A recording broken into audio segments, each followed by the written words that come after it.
Yes, now all of you can take a few minutes to re-measure the height of the person who you have manifested for and click a picture of the manifestation after the manifestation of Mahima, and any change in the manifestation from the previous height to the current one indicates a successful manifestation.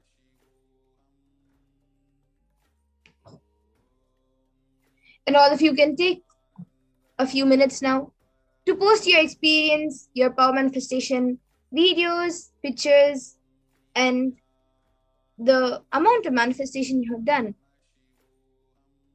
on social media. So you can post it on social media with the hashtags of hashtag Nityananda, hashtag Bhava Samadhi, and hashtag Venkateshwara.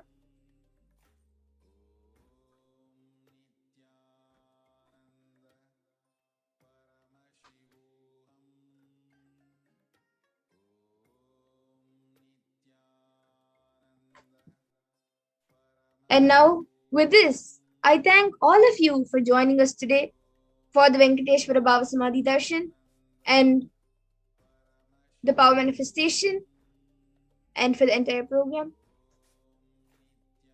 And we will now be concluding the power manifestation session and the entire program with the Purna Mantra.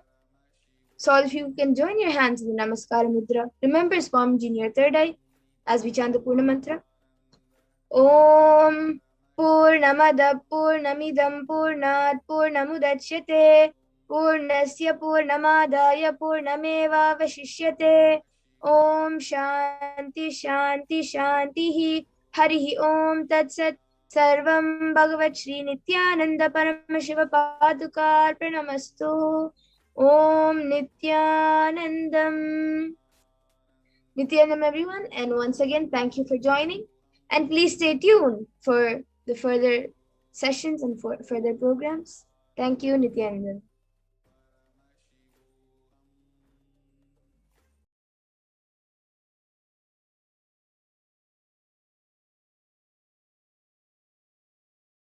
Connecting with the divine with your eyes closed is meditation. Connecting with the divine with your eyes open is darshan. Come, let us all now move from meditation to darshan. Slowly, very slowly, please open your eyes. Innappa nallava entayumallava tannai unarthidum dhyanam alitava. Innappa nallava entayumallava tannai unarthidum dhyanam alitava. Engum niraindava எண்ணம் கடந்தவா பொங்கும் அருவியாய் ஆனந்தம் தந்தவா.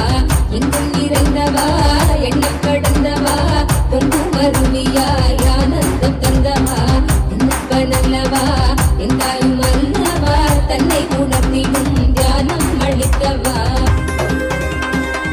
ஏழாம் உடல்கள் தாண்டி நித்திய வாழ்வும் கண்டிட கேடான காலில் நன்மை வென்ற நிலை நின்றிட. ஏழாம் உடல்கள் தாண்டி நித்திய வாழ்வும் கண்டிட கேடான காலம் தன்னை வென்ற நிலை நின்றிட. சீடான பாவம் பழி நீங்க பெரும் வாழ்வினே கொண்டாட நித்யானந்த ஸ்புரணம் தன்னை நின்றவா. சீடான பாவம் பழி நீங்க பெரும் வாழ்வினே கொண்டாட நித்யானந்த ஸ்புரணம் தன்னை நின்றவா. என்னப்பன் அல்லவா எந்தாயும் அல்லவா தன்னை உணர்த்திடும் தியானம் அளித்தவா. என்னப்பன் அல்லவா எந்தாயும் அல்லவா தன்னை உணர்த்திடும் தியானம் அளித்தவா. ஏழாம் உடல்கள் தாண்டி நித்திய வாழ்வும் கண்டிட கேடான காலில் நன்மை வென்ற நிலை நின்றிட. ஏழாம் உடல்கள் தாண்டி நித்திய வாழ்வும் கண்டிட கேடான காலம் தன்னை வென்ற நிலை நின்றிட. சீடான பாவம் பழி நீங்க பெரும் வாழ்வினே கொண்டாட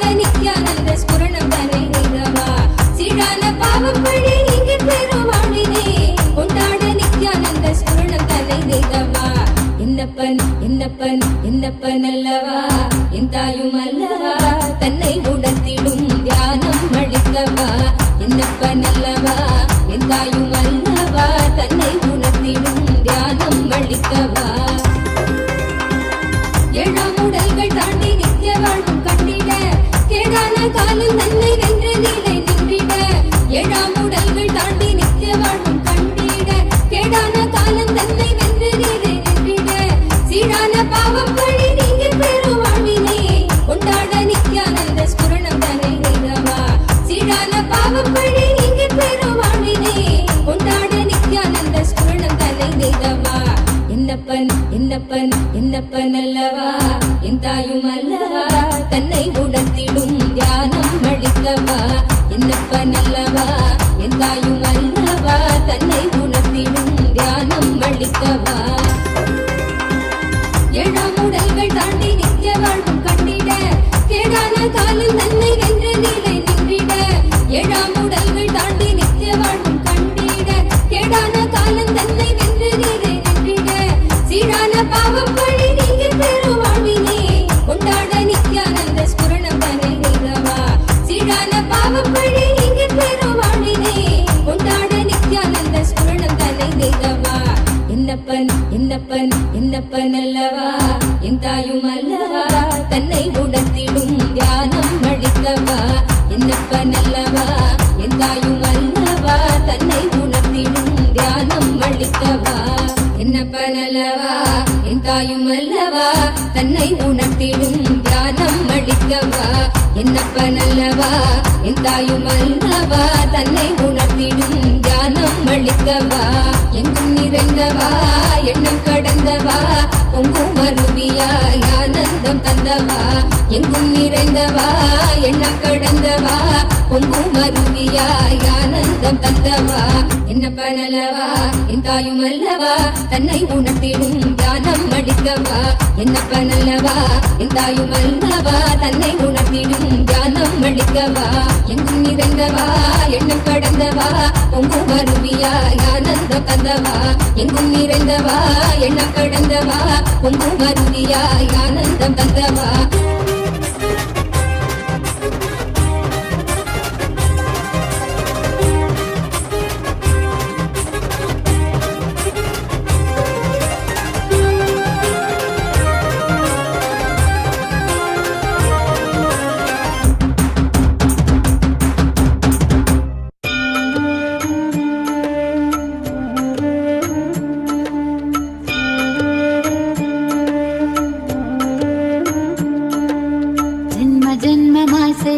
தவமோ உற்ற நண்பனாய் நித்யானந்தனும் வந்து உதித்தான்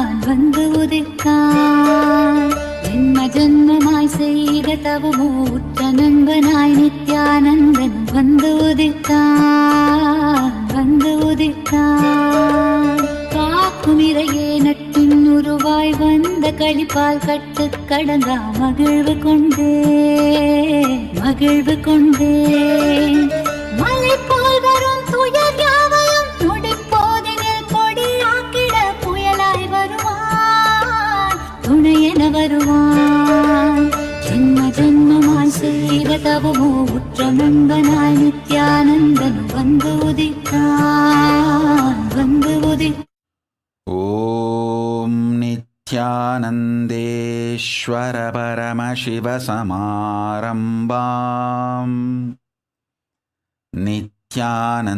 நித்யானந்தேஸ்வரி பரமசக்தி மத்யமாம் அஸ்மதாச்சார்ய பர்யந்தாம் வந்தே குரு பரம்பராம்.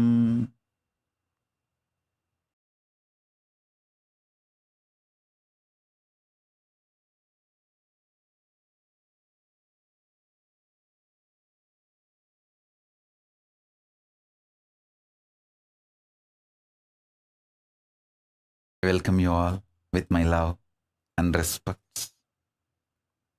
I welcome all the devotees, disciples, Samajis, Satsangis, Shri Mahans, Mahans, Kotari, Tanedar, visitors, viewers, Sarvanyapita Kartas, Yajamans, Manifestors, Sarvaparityagis. I welcome all of you with my love and blessings.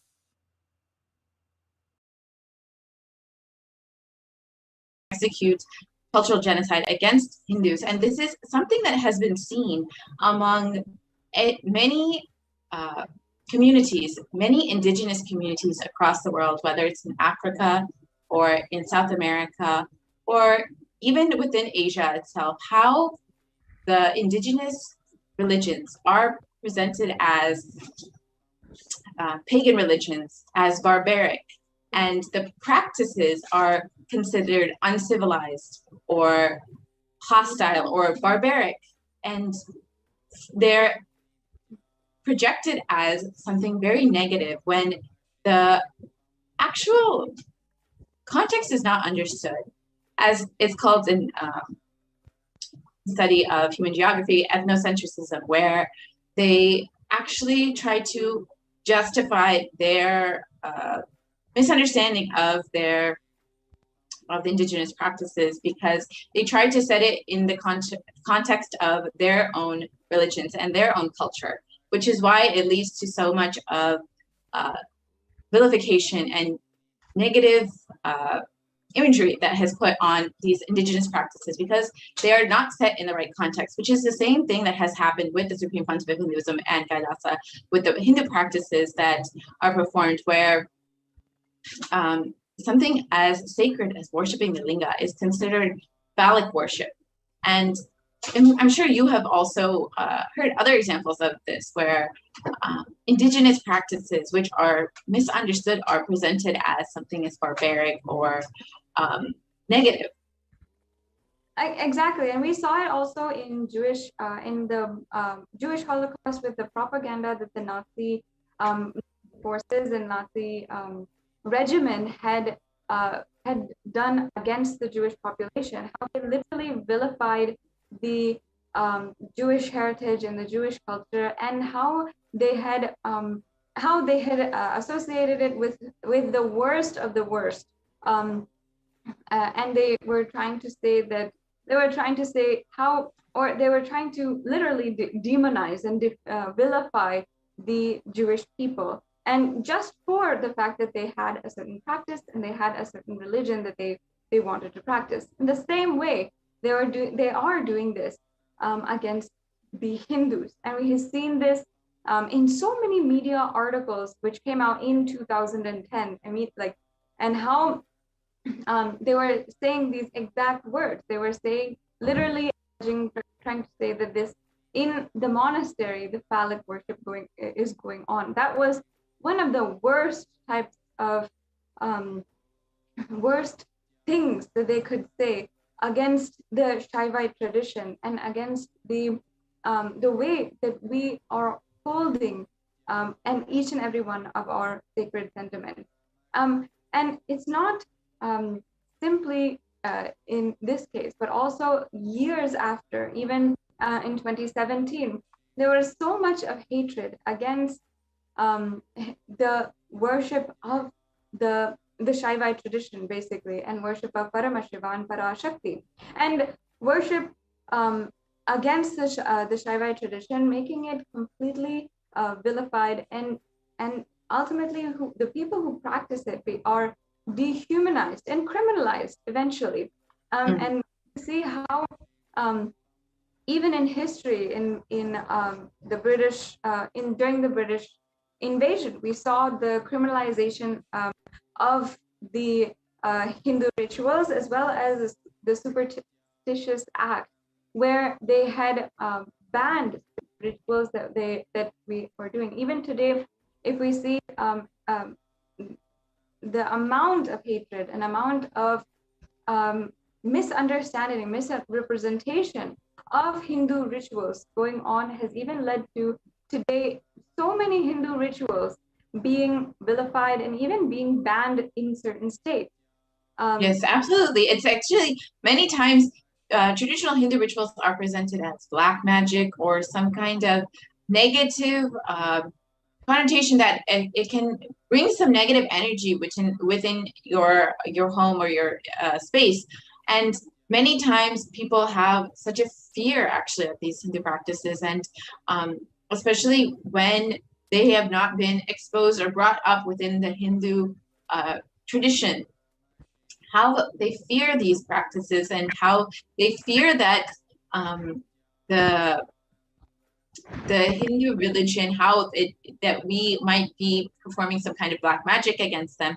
And this has been seen actually from the time of the Mughal invasion, as you were saying. It's been something that we've experienced throughout history, how the traditional Hindu indigenous religion of Bharat was vilified as something as pagan, as black magic, as something very barbaric and negative. And we can see it throughout history when the historians describe the Hindu religion as something as uncivilized, the Hindu people as barbaric, and how many times we are not even, the religion, the practices, the context is not even understood, but just framed as something negative so they can ultimately force their ideas upon us and force us to be oppressed and distance ourselves from our religion and practices. And this is exactly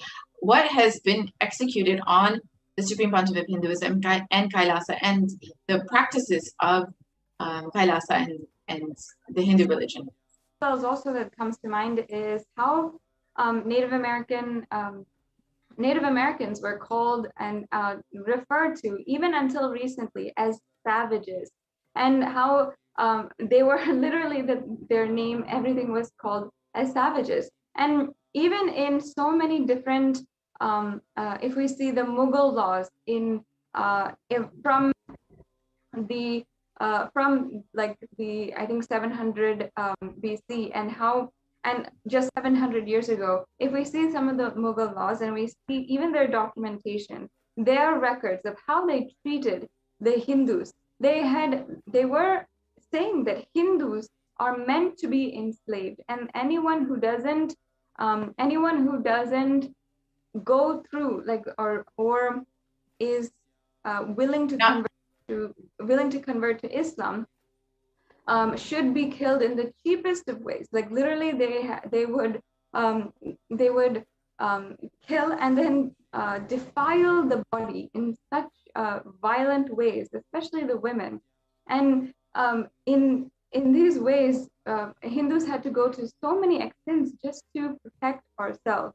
And even that today is shown, and not even told to the world the truth of what Hindus had gone through in the Hindu Holocaust, and still going through. Still, we are seeing how what has happened over the last decade in the persecution of the Supreme Pontiff of Hinduism, how this is continuously happening. And one of the examples also that I'd like to bring up is the way that the media criminalized and even had pushed for a false legal case, a baseless allegation against the practice of Panchatapas. Now, as a background, after the Supreme Pontiff of Hinduism was released from illegal imprisonment in 2010, and he had been on 53 days of illegal imprisonment and had been under the most brutal torture at the hands of anti-Hindu militant forces.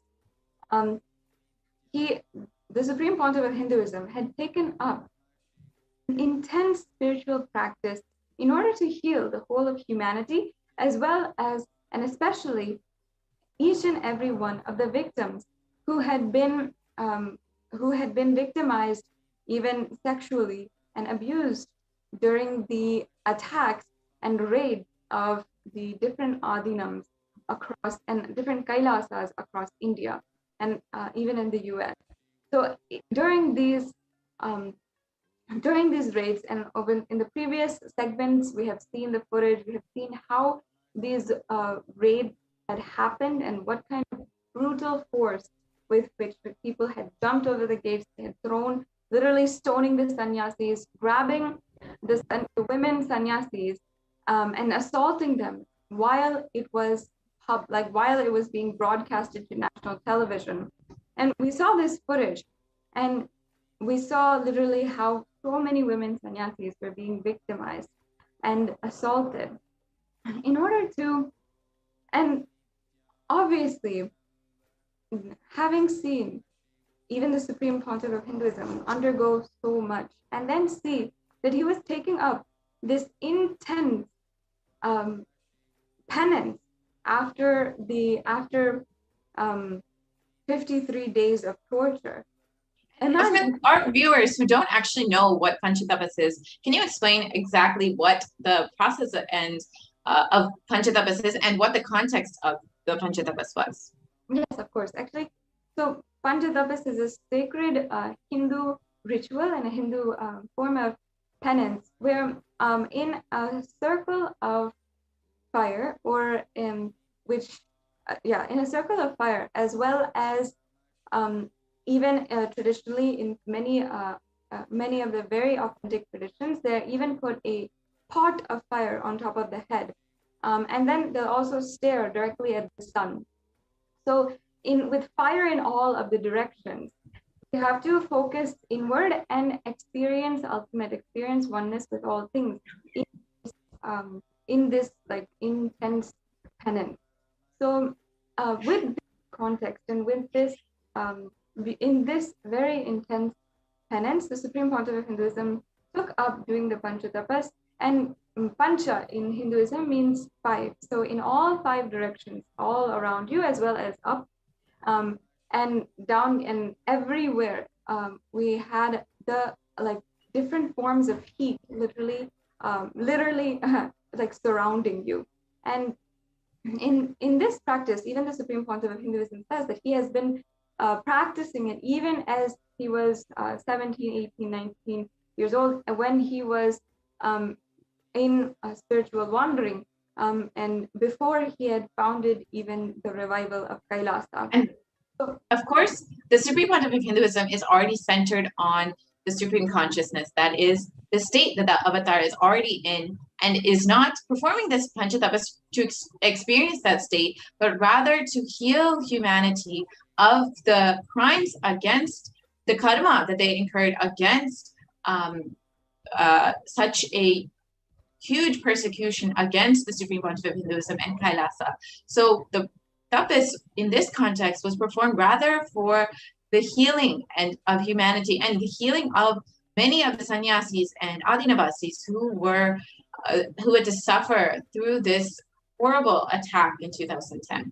Yes, and for normal human beings, it would be to experience ultimate and to experience oneness. It is intense tapas, but for an incarnation, incarnation who has literally taken up the responsibility to bring superconscious breakthrough to the entire humanity, this was an immense act of sacrifice and an act to heal the entire humanity.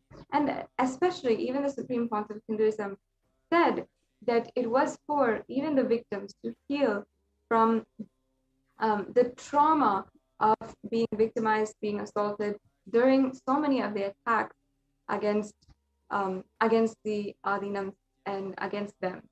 And during this time, however, we saw exactly this extremely strong, intense penance that had so much of deep sentiment and was extremely significant for all of us Kailasians and of course the Supreme Pontiff of Hinduism himself, how the media had twisted the very ritual itself, and then ensued the criminalization of this entire practice. And they're trying, first of all, what they claimed was entirely baseless, and it was not. It was projecting the entire ritual as if it was a crime. And what they had tried to say was that there was a use of kerosene during in the Panchatapas, which was not true at all. But suddenly you're seeing in every single media outlet that this was happening, and even a false case without any evidence suddenly being allowed to be filed against the Supreme Pontiff of Hinduism. And this is just days after, after having been released from this illegal imprisonment that he had gone through. Yes. And actually, the to give a little bit more details about the vilification of this, rather than focusing on the deep compassion and service that the Supreme Pontiff of Hinduism was providing to humanity at that time through this practice of panchatapas, the media chose to focus on a completely arbitrary, made-up case where they claimed that the Adina and Kailasa, Supreme Pontiff of Hinduism, were actually stealing kerosene from the poor, and that we were somehow illegally obtaining this kerosene and for this panchatapas, despite this absolutely not being the case. And rather than focusing on what was actually the significance of what was happening at that time, they chose to focus on something so minute and completely wrong, and trying to make a case out of something that was completely untrue, first of all, and completely missing the context and point of and purpose of what the Supreme Pontiff of Hinduism was doing, just to draw attention away from the service that the Supreme Pontiff of Hinduism was providing to humanity at that time through the Panchatapas, and rather trying to again portray the Supreme Pontiff of Hinduism as a criminal and as someone to be either scared of or to be angry with. And this is exactly the tactic used every single time by the media and various anti-Hindu elements and neo-Hindutva elements who are trying to stop the work of the Supreme Pontiff of Hinduism and his service to humanity. And we saw how, what I think I'd like to add also, that the how Panchatapas, for millions across the world, having to see the Supreme Pontiff of Hinduism undergo 53 days in illegal imprisonment and undergo the worst types of torture, and in the media barely even being able to see like the Supreme Pontiff of Hinduism, and continuously for 53 days not knowing what was happening. Is he safe? Is he okay? Actually, for the global Hindu diaspora, whom the Supreme Pontiff of Hinduism had touched millions of lives, had enriched and transformed millions of lives, the truth was that this Panchatapas was a strong statement of solidarity, of being strong and standing for what is right, and also healing and standing for the Hindu principles in even in the most brutal of attacks.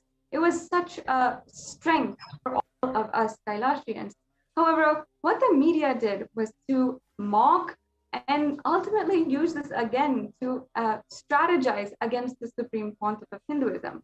That was on one side, and I'd like to just point out again also that there are so many people, the anti-Hindu militant forces themselves, who had tried to allege that the Supreme Pontiff of Hinduism was somehow hurting the religious sentiments of people with his with the allegations that they had framed and they had made up entirely, fabricated against him.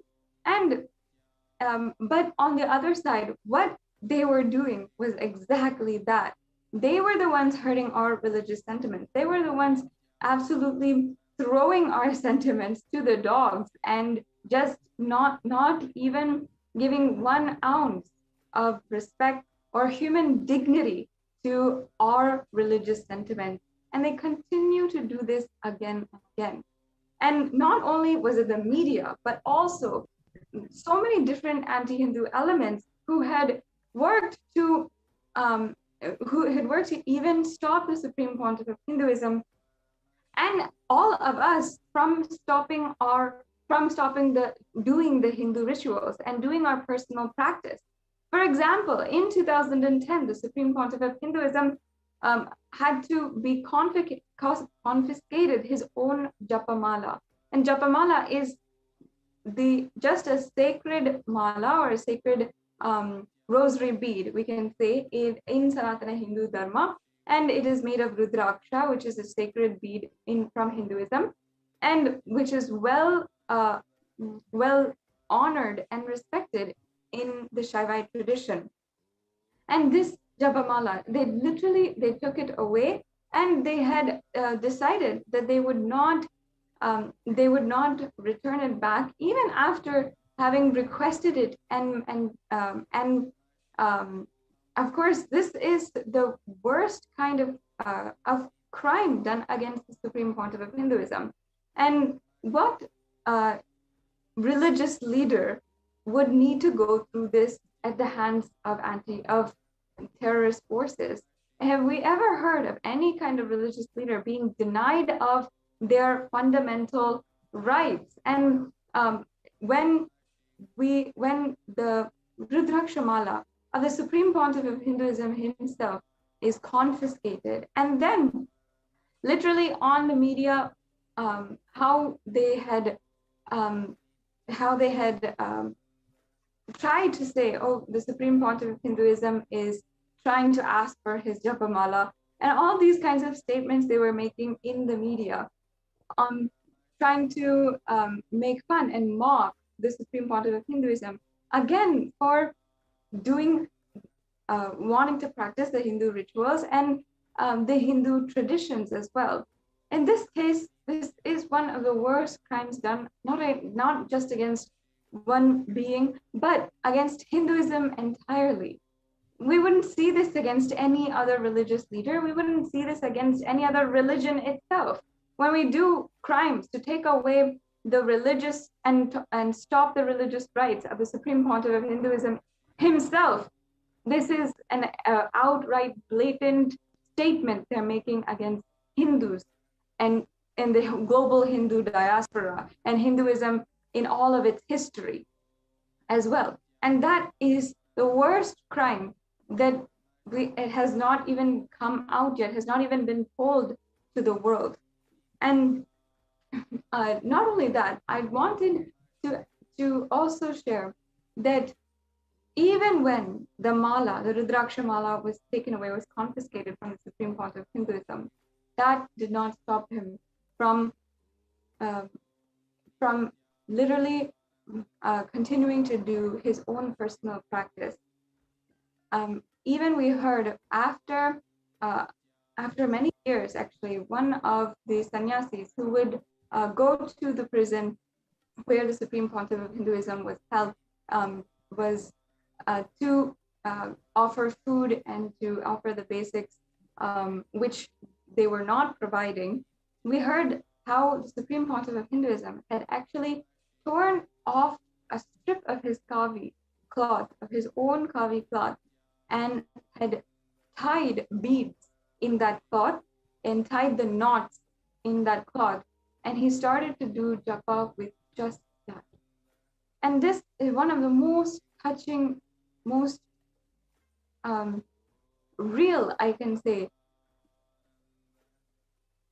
ideas. You can just understand the sincere commitment that Supreme Pontiff of Hinduism has towards the practices and traditions that he himself teaches to the world. He himself lives that. It is his the Supreme Pontiff of Hinduism's very being, his very essence are these practices and rituals that he has shared and brought and revived in the world today.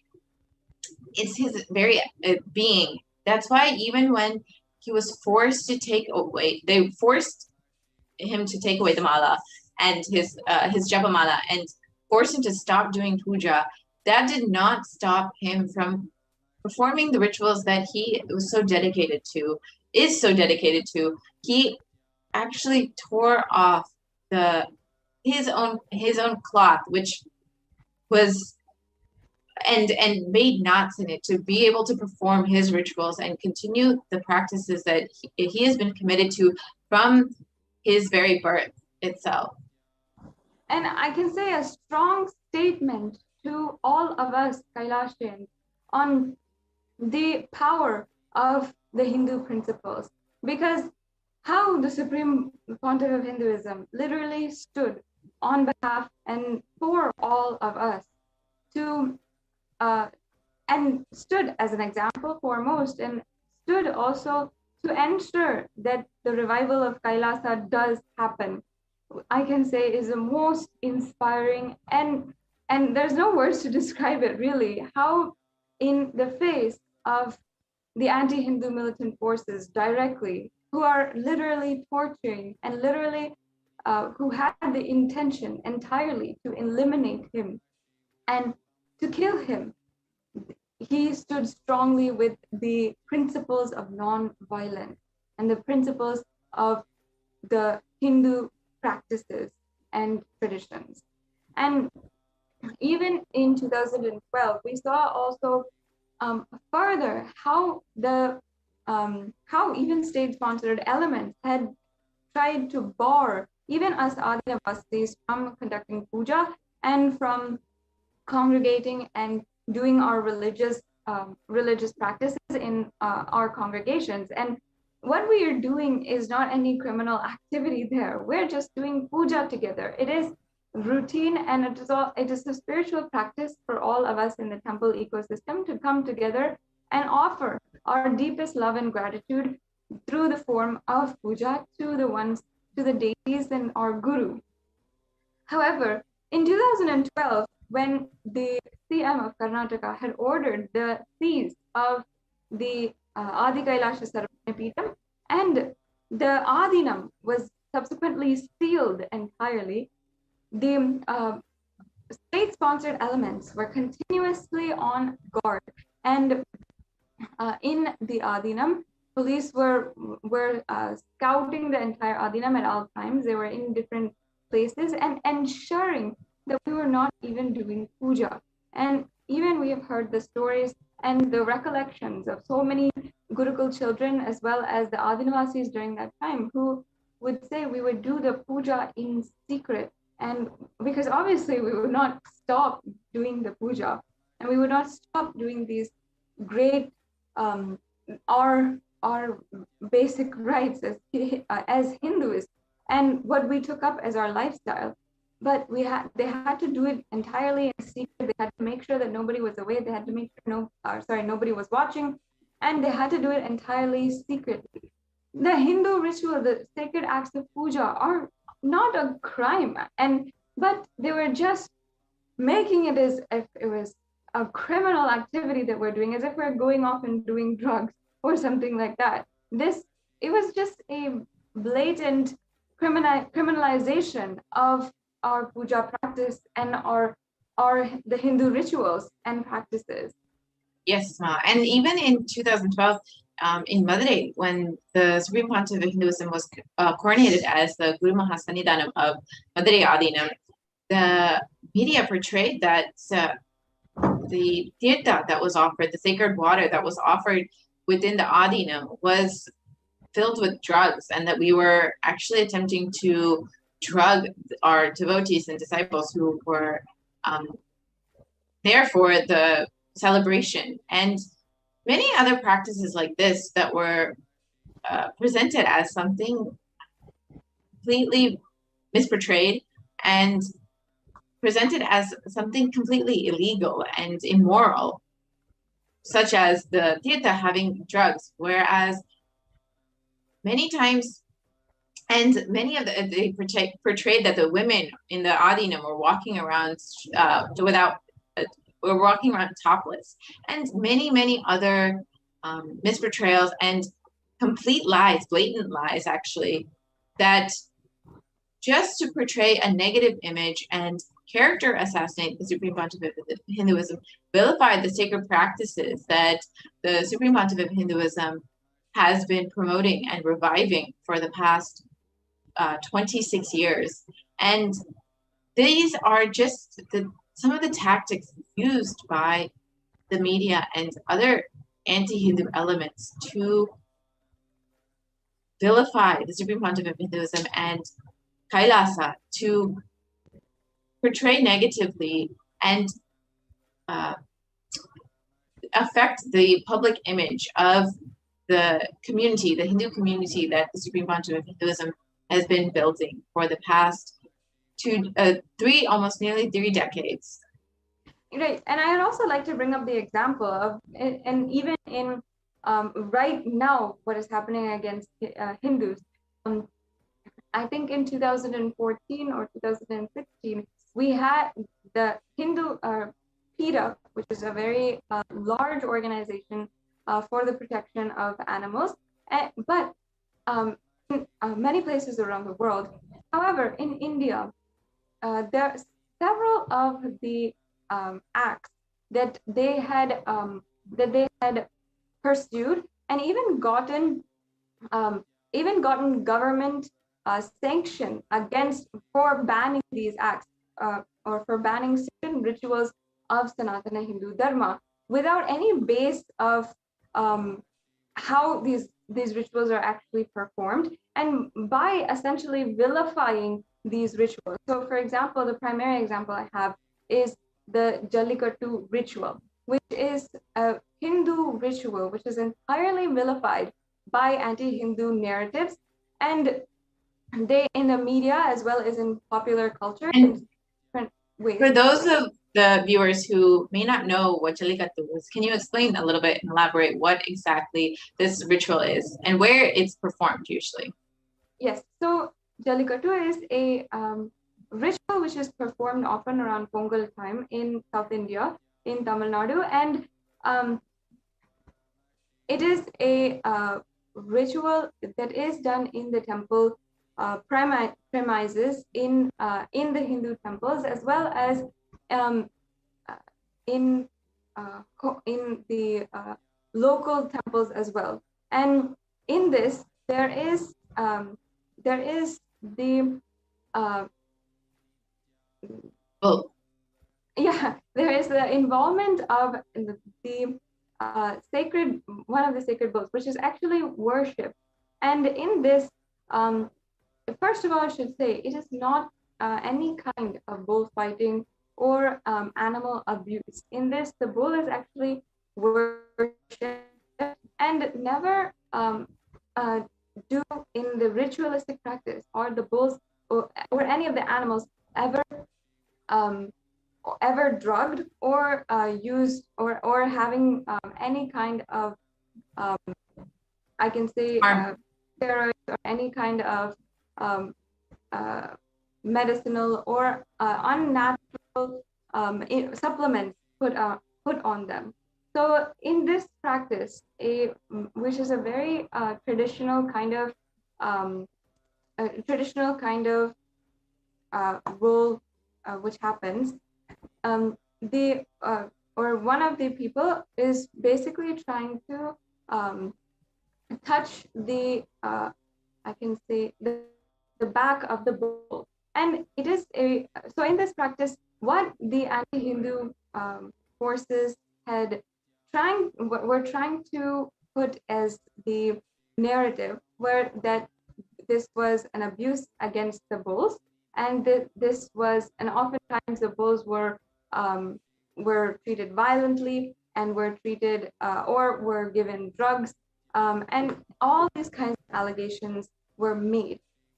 However, on a large scale, how the practice was going on and how the ritual was happening was entirely different from how the anti-Hindus had portrayed it.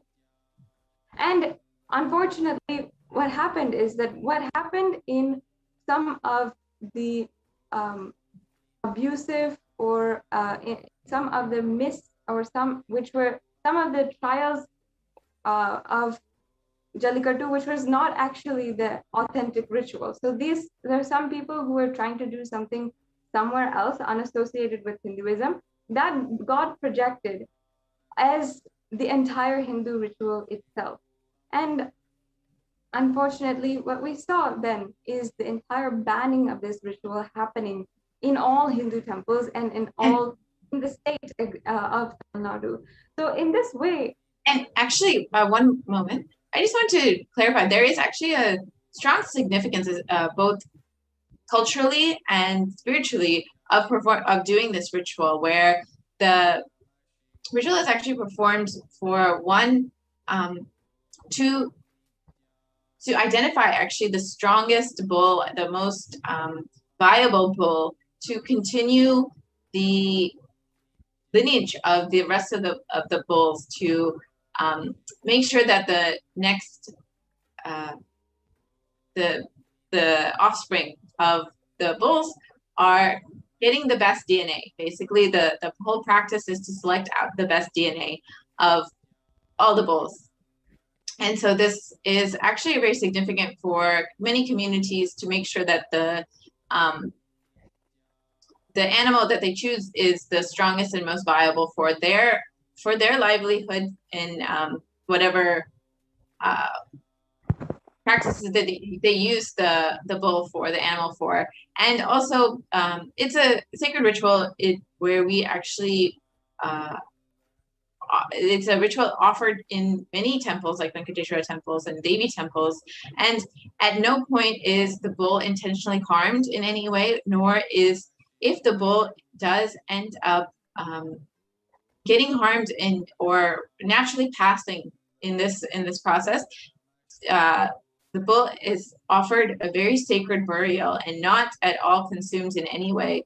This is not there's no intention of hurting the animal in any way. It is just a very significant practice for the communities, especially the traditional agricultural communities who use these animals for their agricultural work. And so unfortunately, we saw how the Jallikattu was entirely banned in one entire state. And like this, so many other rituals banned and vilified by the anti-Hindu militant forces, who are literally spread out in the media, in so many different institutions in India itself. Now today we see so many different rituals that are entirely banned. If we can even talk about fire walking. We can talk about so many different rich Hindu rituals, which cannot even see the daylight because of how vilified they are. But they still hold extremely strong sacred Hindu sentiment. And today we only went over a few of the examples. But from these examples, we can strongly support how much Kailasa, a nation, a sovereign nation, where with the conscious sovereignty of all beings in mind, and with that as the context, these sacred Hindu rituals should be practiced and revived.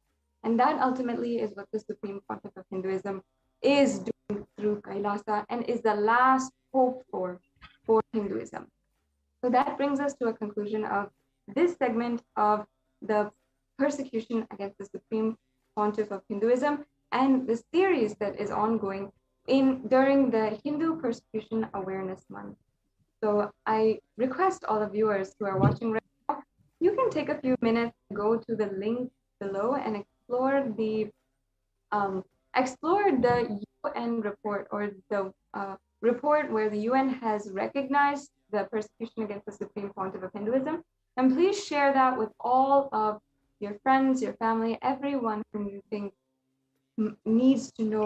It's due to the Supreme Pontiff of Hinduism's tireless hard work that the UN has even recognized the persecution, the ongoing persecution of Hindus and Kailasa and the Supreme Pontiff of Hinduism. And this is just a small recognition of what all Hindus have faced over the past several hundred years.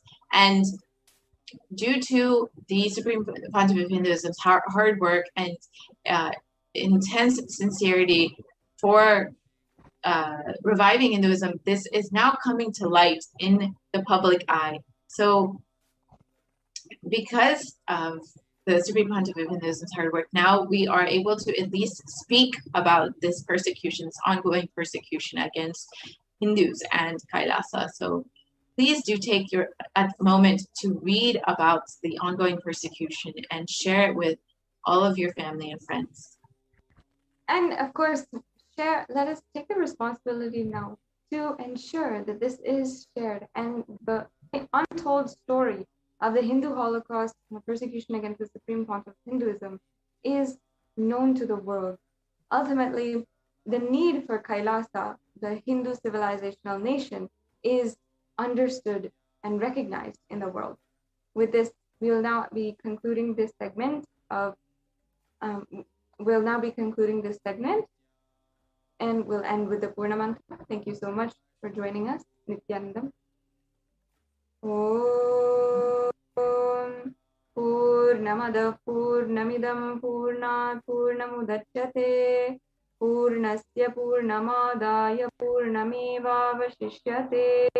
Om Shanti Shanti Shanti.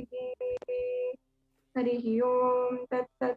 Sarvam Bhagavat Sri Shiva Padukarpanamastu. Om Nityananda.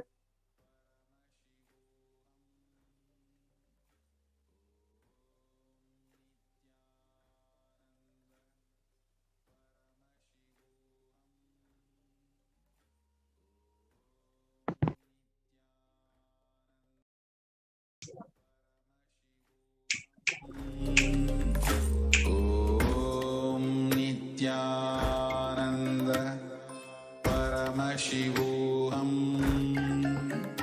Om Nityananda Paramashivoham. Om Nityananda Paramashivoham. Om Nityananda Paramashivoham. Om Nityananda Paramashivoham. Om Nityananda Paramashivoham. Om Nityananda Paramashivoham. Om Nityananda Paramashivoham. Om Nityananda.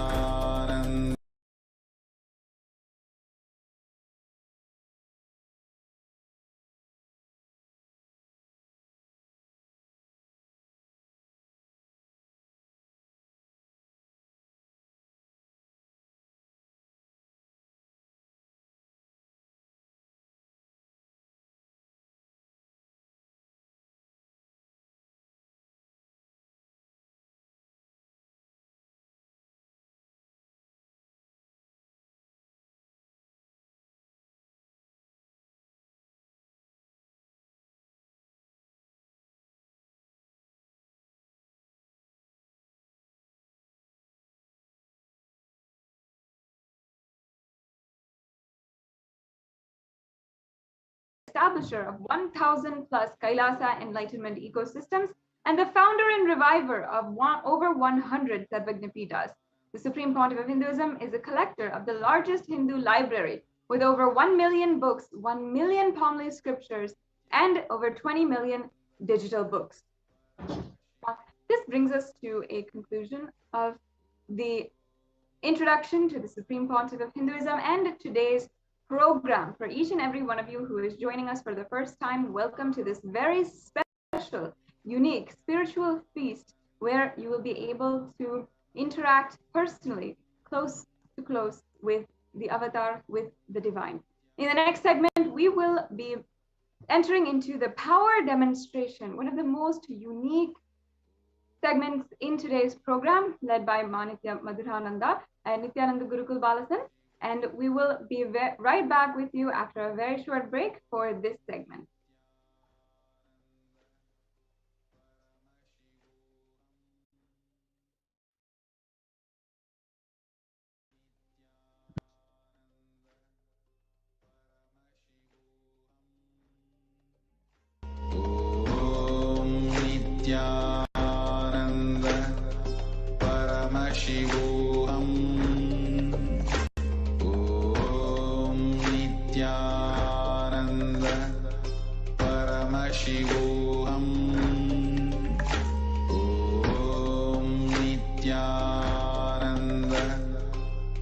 Paramashivoham. Om Nityananda Paramashivoham. Om Nityananda Paramashivoham. Om Nityananda Paramashivoham. Om Nityananda Paramashivoham. Om Nityananda Paramashivoham. Om Nityananda Paramashivoham. Om Nityananda Paramashivoham. Om Nityananda Paramashivoham. Yes. Nityanandam, everyone, welcome back.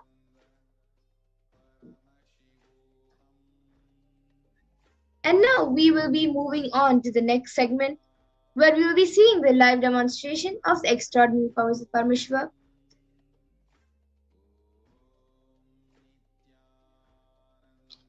Today, the Balasans, the Nityananda yogis, and the initiate disciples of the Supreme Point of Hinduism will be demonstrating the powers of third eye and sharing with all of us the experiences and results of the extraordinary manifestation of the divine powers awakening in us through the Diksha.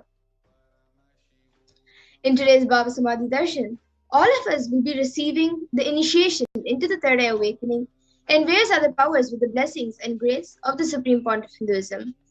We will be manifesting the following powers of third eye, which is seeing with the eyes blindfolded, and third eye, for all of you who don't know where it is located and you might have a question about it, then the answer for all of you is that the third eye is a cosmic browsing center located between the brows, which upon initiation one can effortlessly express the powers of Paramashiva and see through the third eye just as you would with your two eyes.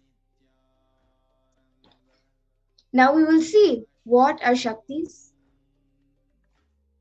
In the Vedagamas, the source scriptures of Hinduism, Paramashiva reveals in elaborate detail that every human being is hardwired to be able to manifest 463 plus extraordinary Shaktis, the divine powers.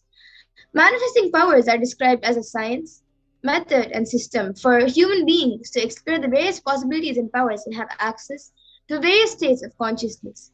Shaktis manifest from the fundamental cognition that you are the divine and you need to manifest the divine, not that you are a man and you need to reach the divine. Now, for all of you who have the question about what is the difference between Shaktis and Siddhis, as you may have heard the term Siddhis before, the difference is that Shaktis express from the space of enlightenment as a side effect of feeling connection with the divine and high integrity with the Guru, and are a source of enlightenment, whereas Siddhis manifest from tapas or penance for enlightenment and are on the path of enlightenment. Shaktis of Paramashiva manifest through ordinary human beings in an extraordinary way after initiation from the avatar and are permanent, whereas Siddhis are not permanent and may divert you from your enlightenment. And the source of all these Shaktis, Paramashiva, who is the primordial divinity in Hinduism, the ultimate reality and cause, which is self-effulgent, Swayam Prakasha, all-pervading, unchanging beyond time, space, form, and causality, as the fundamental base of Avyakta, the unmanifest, and Vyakta, the manifest existence. He performs the Panchakritya, or the 5 cosmic acts of Shrishti, creation, Sthiti, sovereign rulership and maintenance, Samhara, rejuvenation, through Bhava, pulling out a delusion, and Anugraha, liberating grace for all living entities.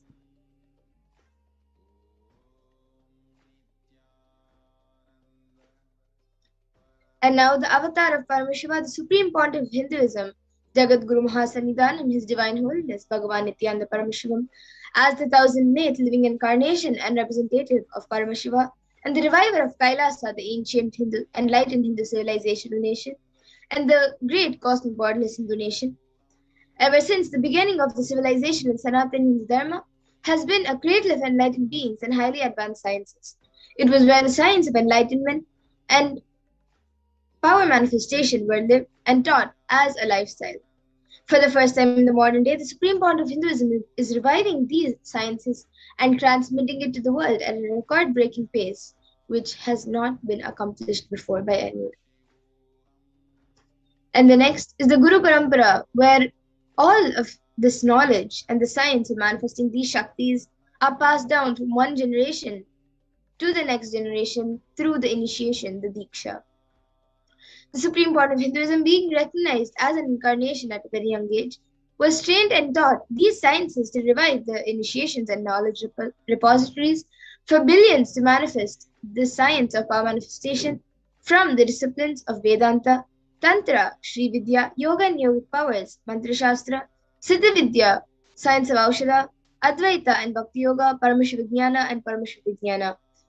Now all of you can see the pictures of all of the great enlightened beings and gurus who have trained and taught the supreme point of Hinduism since a young age. Mata Vibhudananda Puri and many more. Swami Yogananda Puri, Tirunal Swami.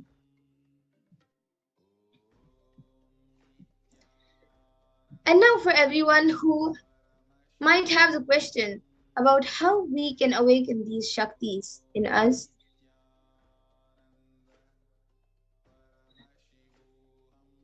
Is every ultimate truth, jnana, is mapped into your consciousness, prajna, and manifests as a possibility and power of every being, prajnana.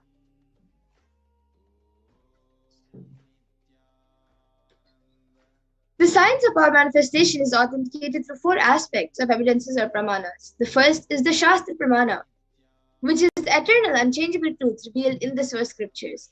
And the next is the Apta Pramana, which is the experiences and results of Aptas or authorities of Hinduism, where the Vedic rishis and scientists who have time tested and verified these sciences.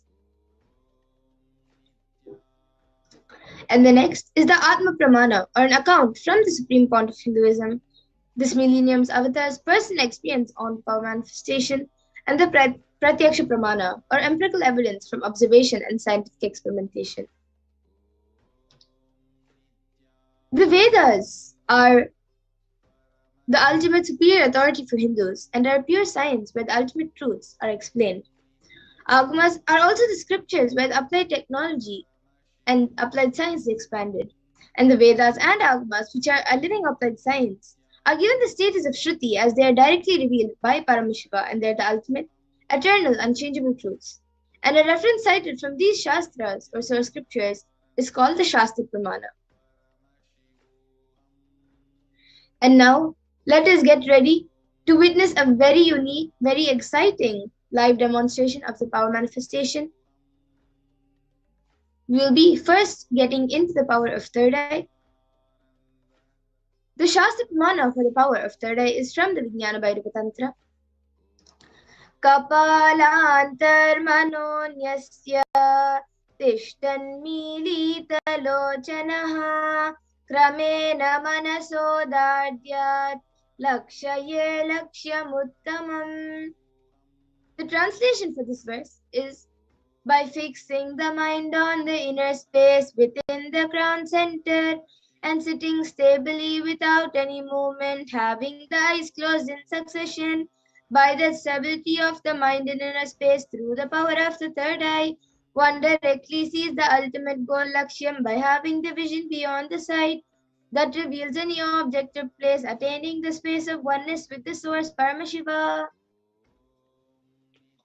And the next is the Apta Pramana, where Krishna initiates Arjuna into the power of third eye.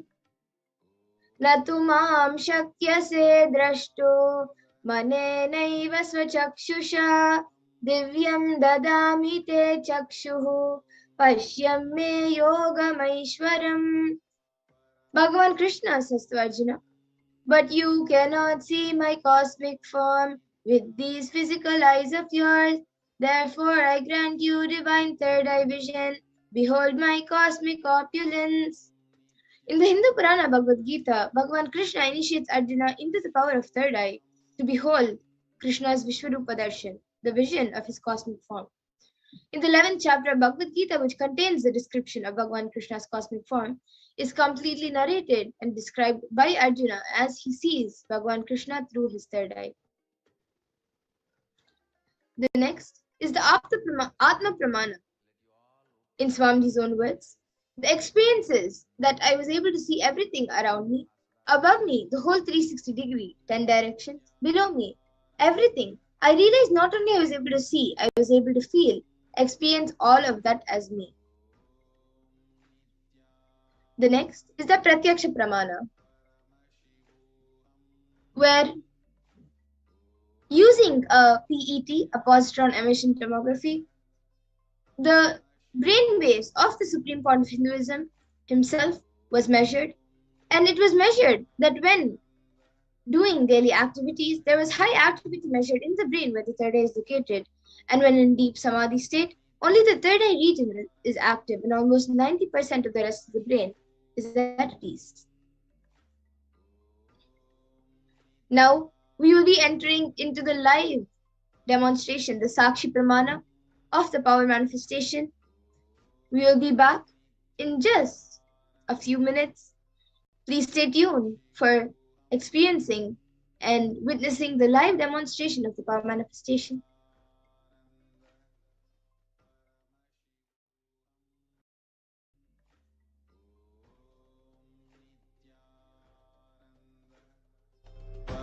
Shivoham Om Nityananda Paramashivoham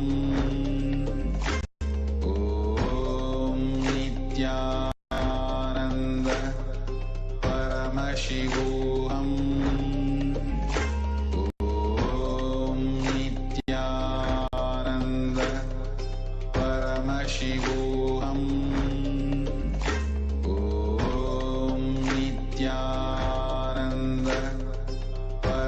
Shivoham Om Nityananda Paramashivoham Om Nityananda Paramashivoham Om Nityananda Paramashivoham Nityananda Paramashivoham Om Nityananda Paramashivoham Om Nityananda Paramashivoham Om Nityananda There are some great spiritual sciences unique to Hinduism. Subtle, otherworldly, but definitive sign. Manifesting the cosmic beings in Archavatara, deities in Nijavatara, living incarnations is possible. Understand? Kriya Pada of Vedas and Agamas elaborately explain the whole science of making the cosmic beings manifest in Archavatara, deities and Nijavatara, living incarnations, both. During the Bhava Samadhi Darshan, literally those cosmic beings manifest through his body. Just like how they manifest in Archavatara, deity, they manifest in Nijavatara, Pratyakshavatara, and give you all the boons you ask, bless you. You see, each God is an independent intelligence to lead you to enlightenment. Each God is a bridge for you to achieve the Shivatva, the ultimate Shiva consciousness. Yes, so now I welcome you all back.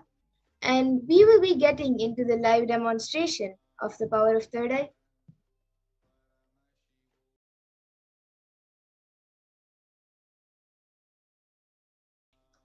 So today I have with me Manitya Amritananda and myself, Manitya Madhurananda.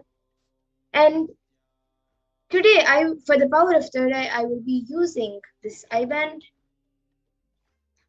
So it is certified by ophthalmologists, and this in front it's just a thick opaque plastic sheet, and then behind thick sponge, which does not allow any light to enter. You also can see that there is no gaps anywhere. And my eyes will be going into these two holes over here. Now Mamita will be putting it on my eyes. And once that is done, I request any of the viewers who are watching us now, you can put your comments in the YouTube comment section and I will be reading the comments.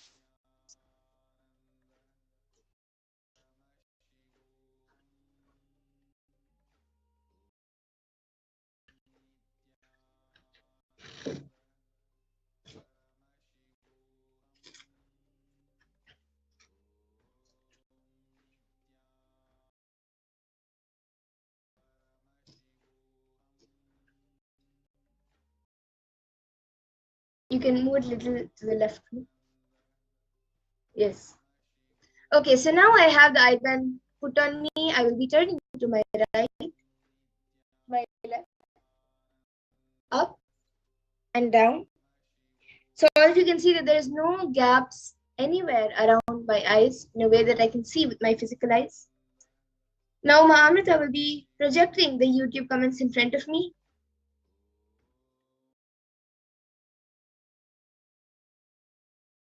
I guess right now it's open only for the members to put the comments.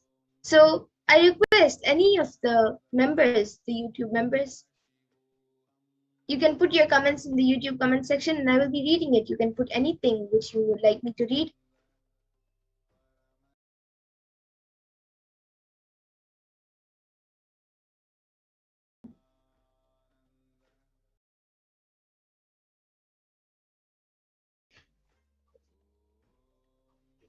And till we get some comments, I have this guaranteed solution book with me.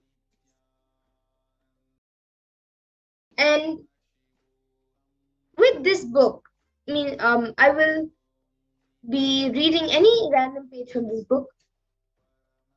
There is nothing inside the book, it's all empty. Just the contents of the book. Ma Amrita will be now opening a random page and giving it to me, and I will be telling you all the page number and the contents of the page, what is written on the page. So yes, all of you could see that she has opened a page randomly.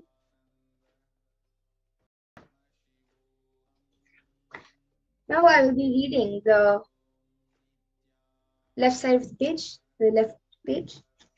So it is page number 184, and it says, when you are reborn in this fashion, you will be free from the grips of all worries, illnesses, and other emotions. Even if any of these happen to you, you will be able to handle them with ease that you never knew before. You will be able to become an observer of everything that is happening to you and around you. So that is the first para which is on this page over here.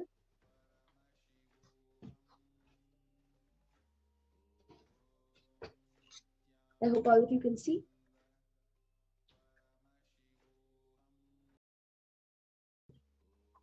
And yes, maybe you can project the comments.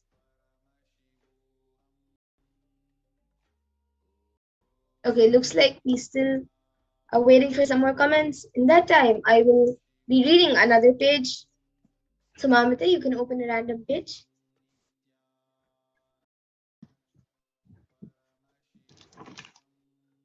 Okay, so now she has opened a page, all of you can see.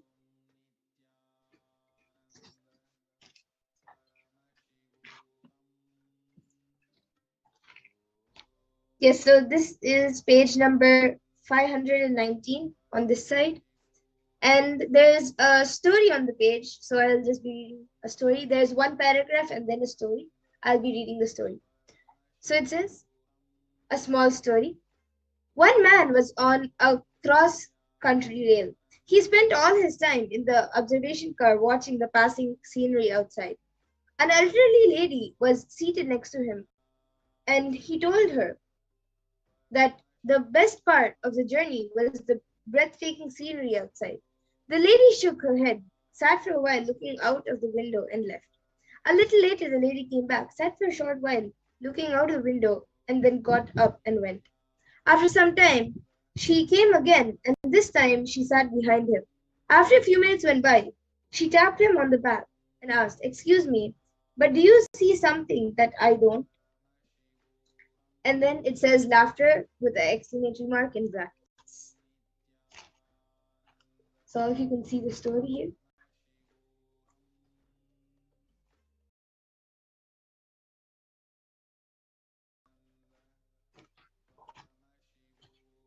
Yes, and with this, now I will be removing the IBAN. So Mamita will be removing the IBAN from me.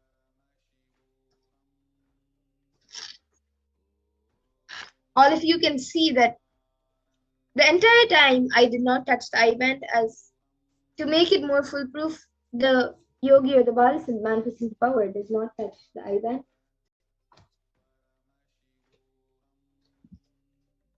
So all you can see that it's just as it is when we showed you before the demonstration.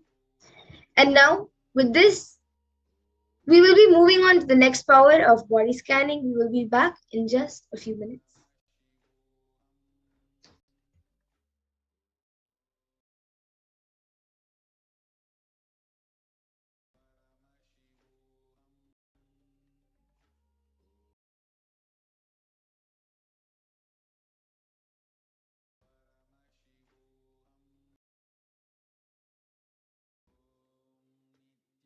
There are some great spiritual sciences unique to Hinduism.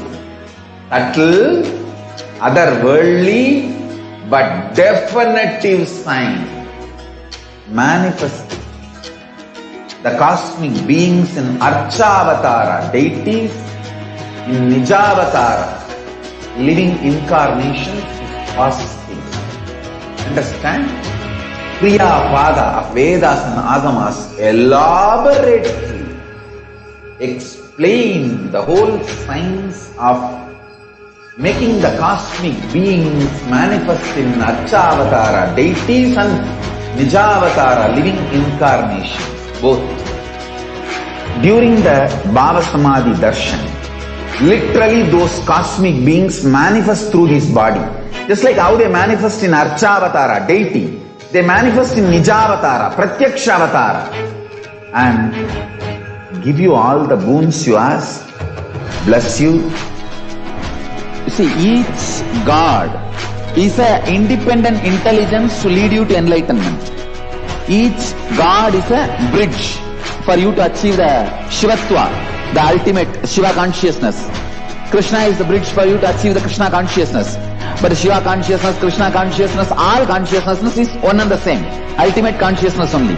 So that energy itself completely expresses.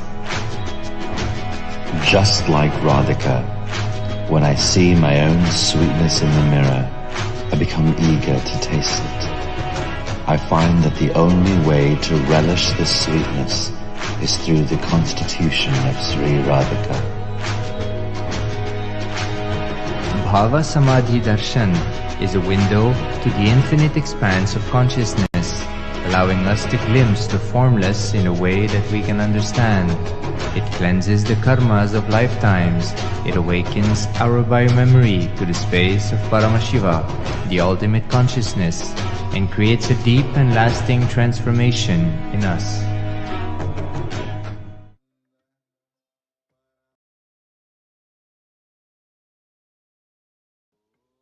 Yes, so now we'll be entering into the power of body scanning.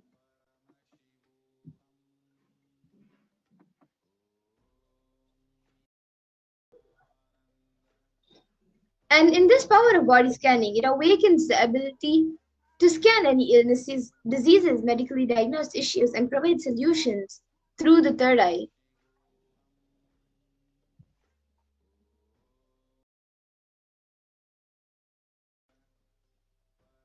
So the Shastra Pramana, scriptural reference to manifest the power of body scanning. Swadehe jagato vapi sukshma sukshmataraani cha tattvani yani nilayam dhyatvante vyachyate para. Bhagavan Paramashiva says, cognize deeply that from the subtle to the subtlest constitutive principles of your whole body, Swadeha, or of the whole universe, simultaneously consist of the essential reality. They are being absorbed in their source cause, Paramashiva. By the experience of such restful awareness, one becomes completely complete from all thoughts, and the ultimate universal divine power, Paradevi, Parashakti, Adishakti, is revealed, and the supreme power manifestation happens. And the Apta Pramana for the power of body scanning is from the life of a Siddha. Therayar was a Siddha and one of the prominent disciples of Agatyar. One day, a man suffering from severe headache comes to Agatyar for healing.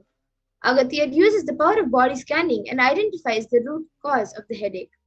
He reveals that there is a small therai, a type of frog, sitting in the person's brain. Agatyar immediately instructs Therayar, his disciple, to perform an open-head surgery and remove the frog. After the surgery is completed successfully, the person is healed and cured of the headache. Thus, he gains the name Therayar. Here's Atma Pramana, an account from the Supreme Pontiff of Hinduism, Jagadguru Mahasannidhanam, His Divine Holiness Bhagavan Sri Nityananda Parameshivam's life that time tested and authenticated this time. So on the 22nd December 2019, the Supreme Pontiff of Hinduism, His Divine Holiness Bhagavan Nityananda Parameshivam, revealed how he uses the power of body scanning. In paraphrasing his own words, only when I had the multiple compound hand fracture, I was forced to go for surgery and therefore for medical checkups related to that. At that time, they detected heavy metal quantity in my different organs. It was revealed that I had been poisoned without our knowledge. I immediately used diagnostic methods instead of medical facilities to study the body condition due to the poisoning. Through body scanning, I found out what the problems, imbalances had happened and where the problem had manifested.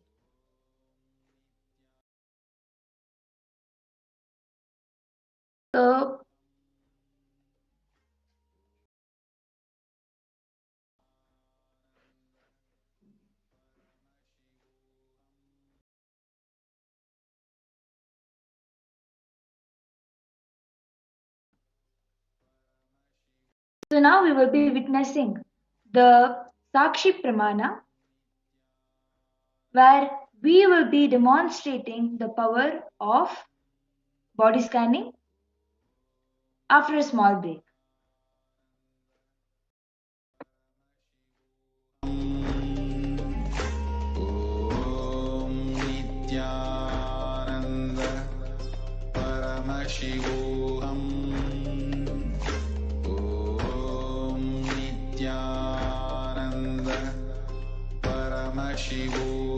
Yes, so now we will be continuing.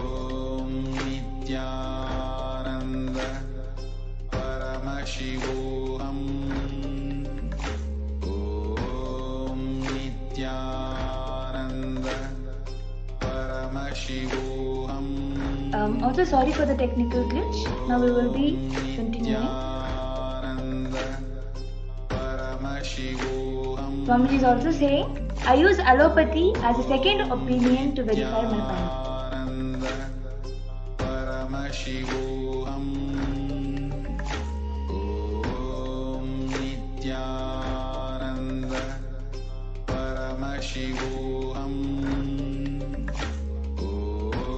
Yes, and now all of you can see on the screen being projected the Sakshi Pramana, the experiences of few of the thousands of the initiate disciples by the Supreme Pontiff of Hinduism. So here you can see a few screenshots of a few screenshots of the people, the devotees who have shared their experience of the power of body scanning, the Sakshi Pramana. And now we will all be witnessing a live demonstration of these extraordinary powers. So whoever would like a body scan can put your comments in the YouTube comment section, and we will be doing a body scanning for you. I already see few comments. Shri Nitya Hiranyavarnananda Nityanandam, I would like a body scan. So Ma Pragnana, you can start for Hiranyavarnaya.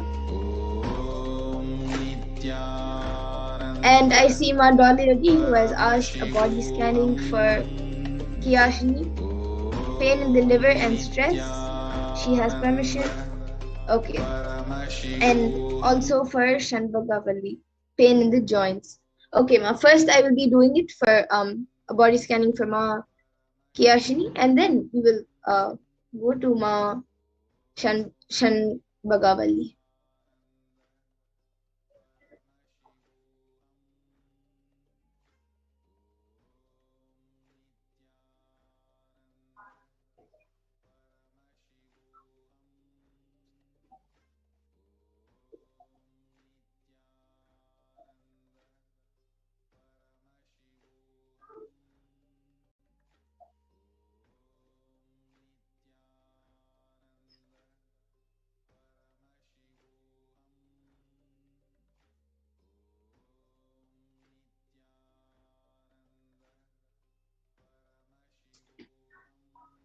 Yes, Ma Pragna, you can go ahead.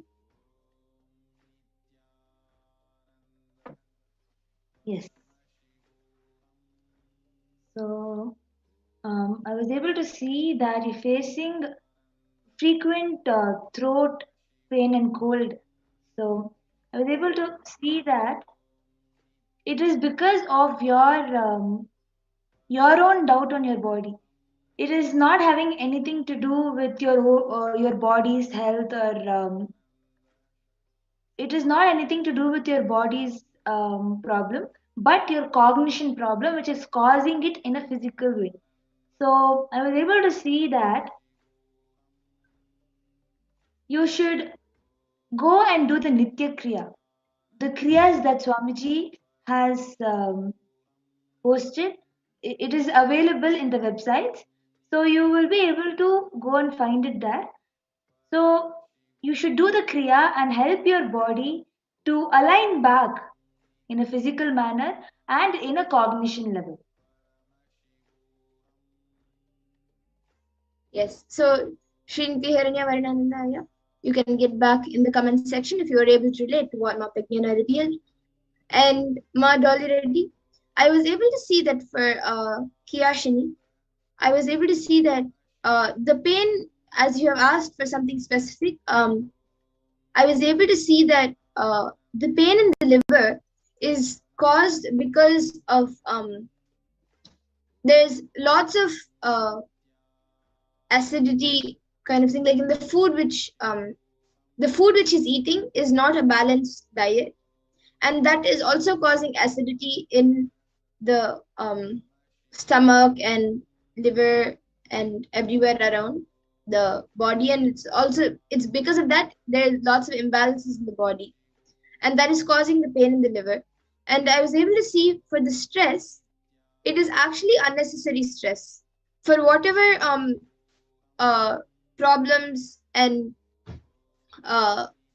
things which he's doing. The stress which she's taking on herself is actually unnecessary. If she just sits for some time and plans out things little properly, or even if the planning is not done, if she consciously decides to not get stressed and focus on the work without getting stressed, that will help her to come over the stress. Because I was able to see that it's just unnecessary stress. It's not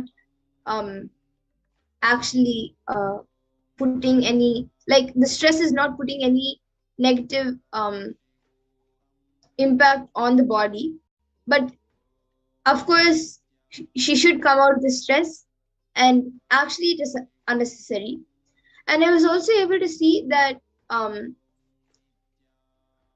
in her legs, like just from the knees to the feet, in that area there is like few patches of like there are just few small patches, like it looks like blood clots, I guess. Yeah, it's like small blood clots, which maybe like 3 or 4 in the right leg I was able to see. For that I was able to see if she keeps her legs in a little higher in a higher level when she sleeps for like 1 week, that will be healed. And for her livers and for the acidity in her body, if she just starts a balanced diet, it will become fine. So like more fruit juices, more vegetables, and um uh maybe you can have like 1 meal of rice, 1 meal of chapatis, and 1 meal of fruits. More she should take more fruits and vegetables in her diet. And yes, so this is what I was able to see for Kiyashini Ma already. So if she's there, or she can get back in the comment section, or you can also put back in the comment section about if you were able to relate to what was revealed. And Ma Pragnana, you can start scanning for Ma Shanbhagavati, as there's pain in the joints, so you can start scanning for her.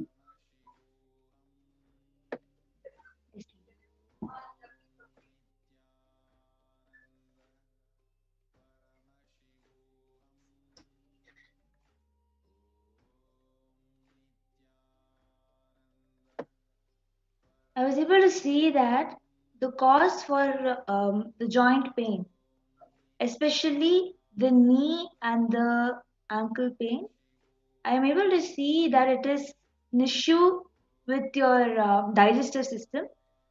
I was able to see that you need to consume more haritaki and do little bit of yoga. The best solution is Nityananda Yoga. So I was able to see this will help you with your joint pain.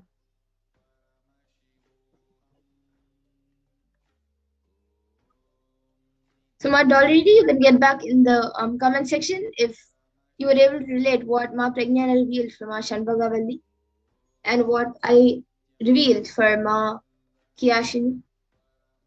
And for everyone else who would like a body scan, and maybe I guess today, as only members are able to put the comments, I guess many of you are not able to put the comments also. And for everyone else, even the members who would like a body scanning, every day at 2 a.m. IST and 4 p.m. IST, we will be having the Power Manifestation segment with the preparations for the Parashakti Akash readings. So all of you are welcome again to come and put your comments for a body scanning and for various other powers. And we will be more than happy to do a body scanning for you. And with this, I thank all of you for joining us for this Power Manifestation segment. Please stay tuned for the further segments. Thank you, Nityananda. Thank you, Nityananda.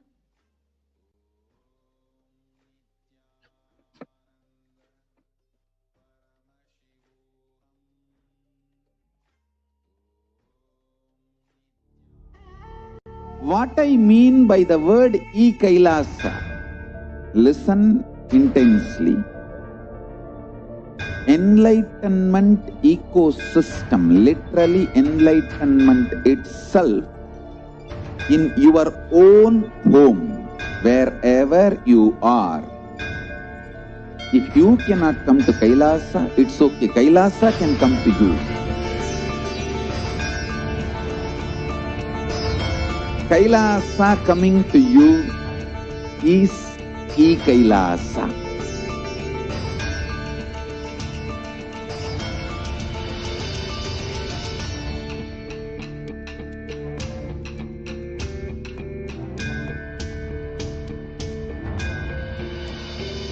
I will revive Hinduism. I am a Hindu revivalist, not by any revolution, but by evolution.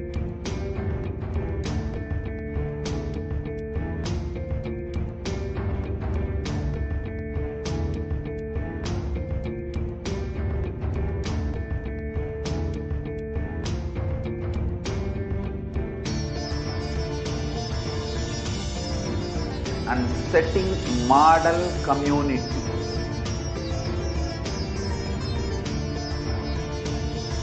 Kailasa, enlightenment ecosystems, Sarvanya Peethas all over the world.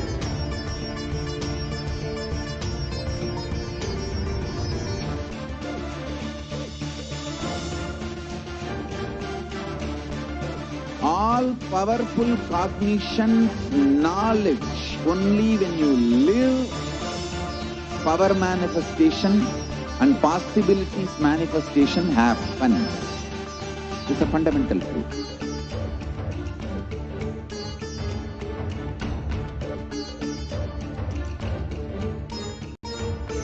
Hinduism cannot live exclusively as one sampradaya. No. All sampradayas of Hinduism is an ecosystem.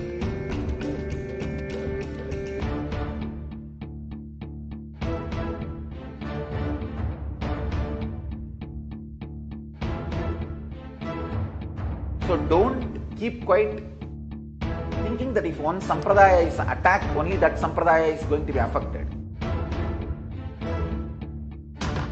All of us are ecosystems.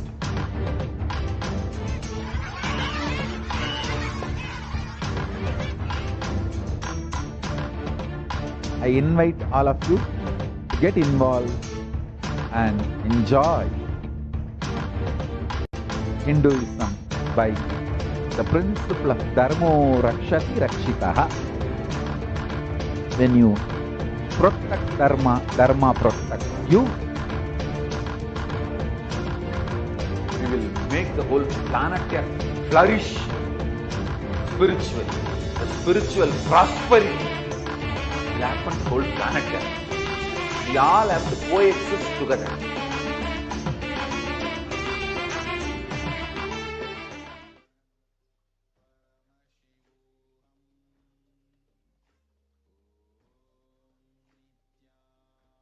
Nityanandam, welcome back to all of the viewers who are joining us for today's program.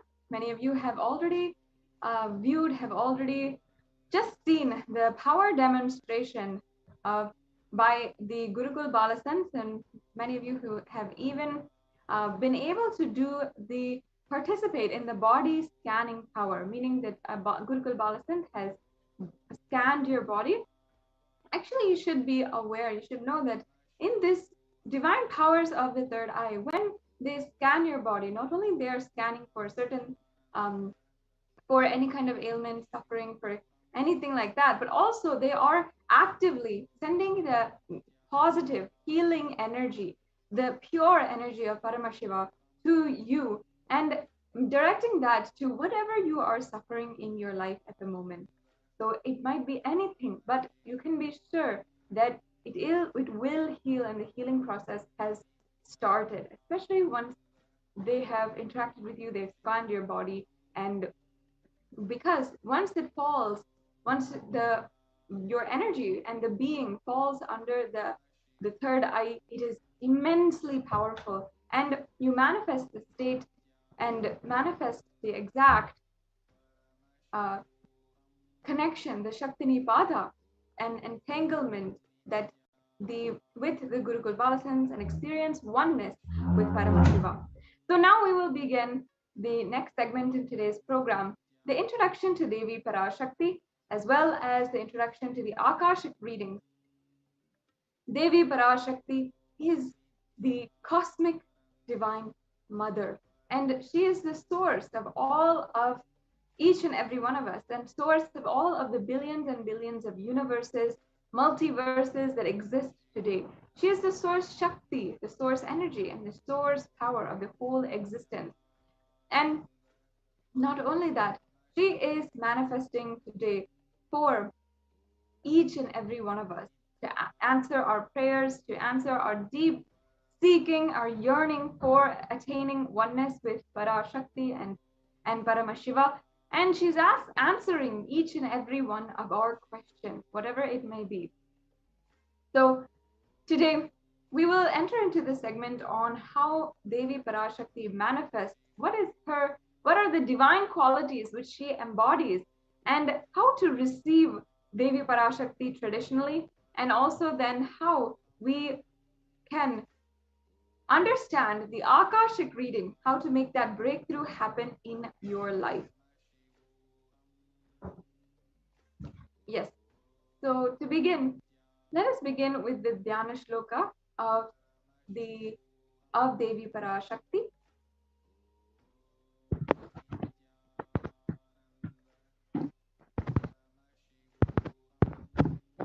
So the Dhyana Shloka for Devi Parashakti is from the Lalita Sahasranama. Sindhuraruna Vigraham Trinayana Manikya Maudi Spurate Taranayaka Shekharam Smitamukhi Mapina Vakshoruham Panibhyam Alipurna Ratna Chashakam Raktotpalam Pipratim Saumyam Ratna Katastha Rakta Charanam Dhyayet Paramambika. And the translation: the Divine Mother is to be meditated upon as shining in vermilion red body with triple eyes sporting a crown of rubies studded with the crescent moon, a face all smiles, a splendid bust, one hand holding a jewel cup brimming with mead and the other twirling a red lotus. Arunam Karunam Tarangatakshim Dritapashankusha Chapam Animadiviravrita Mayukai Rahamityeva Vibhavaye Bhavanim. And the English translation: I meditate on the great Empress. She is red in color and her eyes are full of compassion, and holds the noose, the goad, the bow, and flowery arrow in her hands. She is surrounded on all sides by power such as anima for rays, and she is the self within me. Now, Devi is the ultimate feminine consciousness. Parashakti, the cosmic mother. It is her cosmic womb from which billions and billions of universes comes out and go in. She is the source of all the big bangs and black holes. And Parashakti is the source, Shakti, source energy, source power, from which all of us came, in which all of us are even in right now, and in which all of us are going to merge. And out of her extreme love and compassion, Parashakti herself is manifesting through the embodied form as the Nijavatara of the Supreme Founder of Hinduism, Jagat Guru Mahasanidhanam, His Divine Holiness Bhagavan Nityananda Paramashivam, gracing us, answering all our questions, attending to our prayers, giving boons, healing us, revealing our past, present, and future, delivering profound spiritual truths, and ultimately giving us the experience of Paramashivoham itself.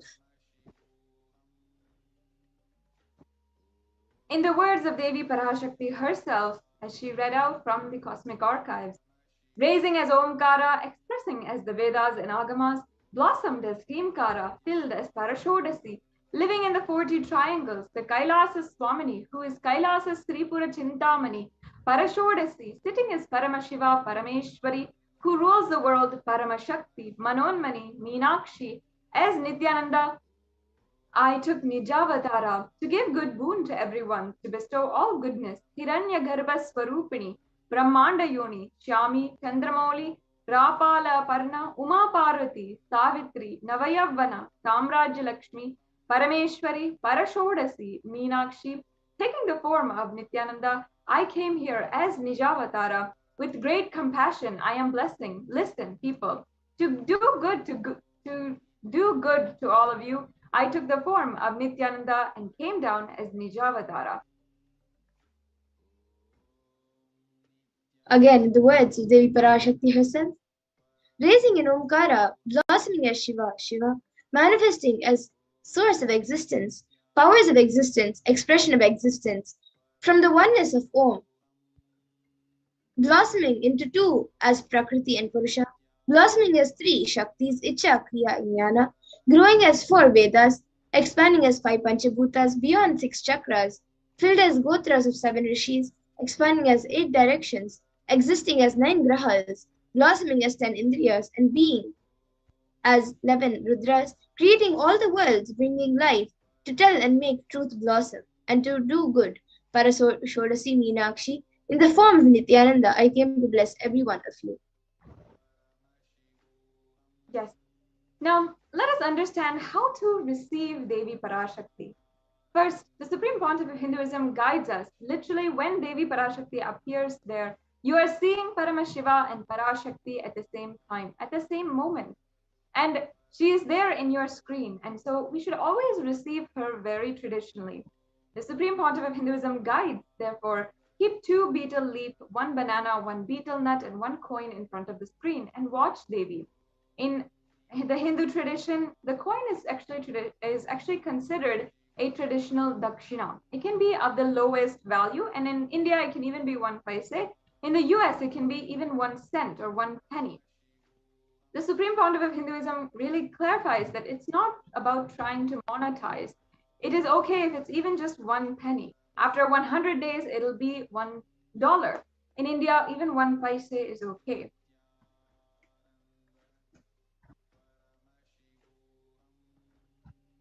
And that offering which you make to Devi after the darshan is over, you can do namaskar and eat the banana, the betel leaf, and the betel nut. And you can take it as prasadam immediately. And the coins which you collect, you can send it to the LA temple. And you all might be thinking, what is the importance of the betel leaf and betel nut, and what difference does it make? So this betel leaf and betel nut may look too small, but in a few days you will see how much it adds to your sentiment, and that really she is there. You will not take the Devi Darshan for granted. Rituals will break your monotonous, unconscious mentality and lifestyle and remind you and raise you to the powerful cognition. It will break your unconscious behavior. Yes, so now in the next slide, we have a couple of examples about what are all of these offerings, what the betel leaf looks like. If you have never seen them before, you can get it at a Indian store near you, or you can try to Google it and order it. And the betel nut as well as banana. And also you can offer any coin as you prefer, as you wish. And here in the center, there is a sample plate of the tambulam, which is just a sample which you can arrange and offer to Devi Parashakti upon the darshan. Later on today, we'll have a little bit of time to get prepared for the darshan of Devi Parashakti. And you can prepare it just like this. So now let us enter into the next segment, where we are understanding the Akashic readings and how they work, how they create breakthrough in your life.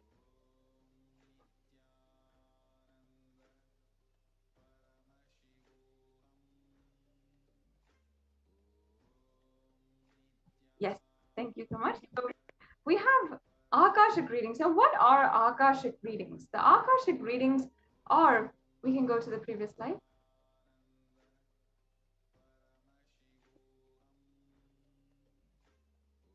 Yes, Akashic readings are created in space.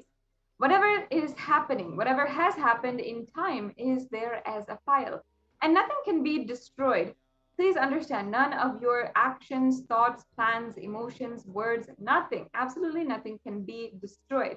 The Akashic records are the cosmic archives of everything that has happened, happening, and will happen.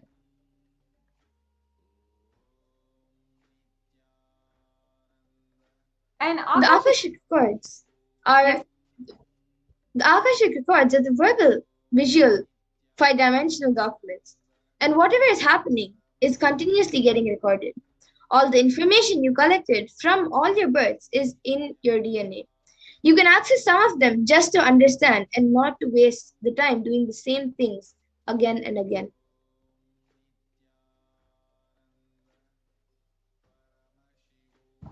Yes, and many of you might have gone to have your horoscope read or your future readings and all of that, but please understand that the Akashic reading is incomparable to anything that you have done before. It is not a prediction. It is a reading from the cosmic archive. And there is no such thing as past, present, and future. Beyond space, creation and destruction happen simultaneously. And in the dimension of time actually starts the past, present, and future. But in the Akashic records, there is no past, present, and future. And that is why what you call as happened, happening, and yet to happen are already clearly recorded.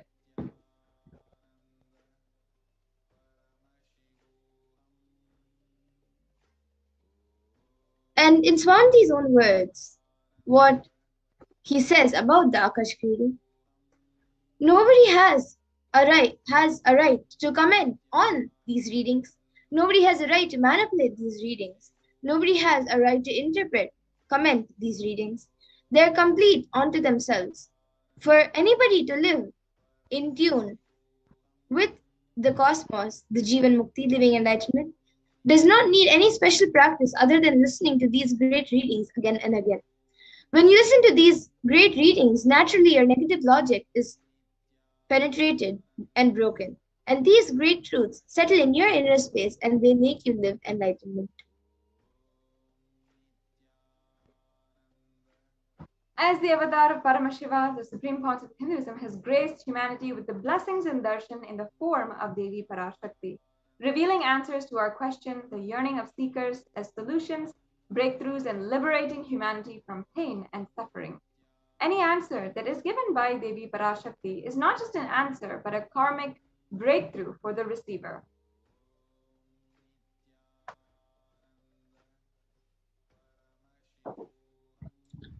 The Shastra Pramana for the power of Akashic reading is from the Jnana Bhairava Tantra, Dharana 61, Sutra 84.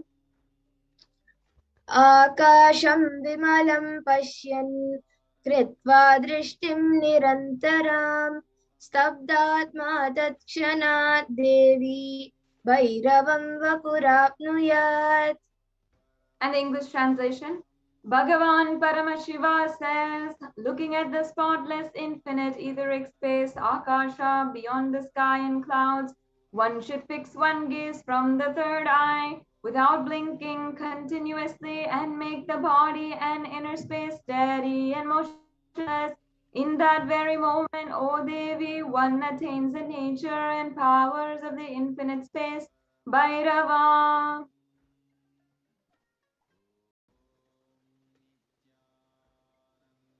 And in the Hindu Purana, the Mahabharata narrates the story of the great sage Maitreya, which is the Apta Pramana of the power of Akashic reading. The great sage Maitreya, who reveals the secrets to Vidura, the story of his birth in the human form, and he gives the reasons of all of sage Vidura's suffering. Sage Maitreya accessed the Akashic records and told Vidura that he was not an ordinary man, but the incarnation of Yamaraj, the Lord of Death. And he was to play the part of a so-called Shudra for 100 years, being cursed by Mandukamani.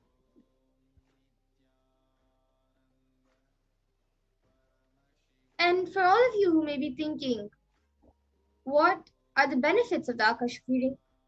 The Supreme Point of Hinduism says, all the information you collect from all your births is in your DNA. You can access some of them just to understand and not to waste the time doing the same actions again and again. Accessing the DNA code, reading the Akashic codes, will be useful for you to be liberated from your default future, bringing an end to binding cognitions, known and unknown sufferings, leading you to experience enlightenment, Paramashivoham. Yes, and only an avatar can read the Akashic, can alter or update the Akashic records. Like now, the initiated Balasans can view the Akashic records. However, only an avatar can alter, edit, upgrade, and change the Akashic records. During the darshan and dikshas by the SP Hedge, he blesses and upgrades the Akashic records as per the prayer of the devotee.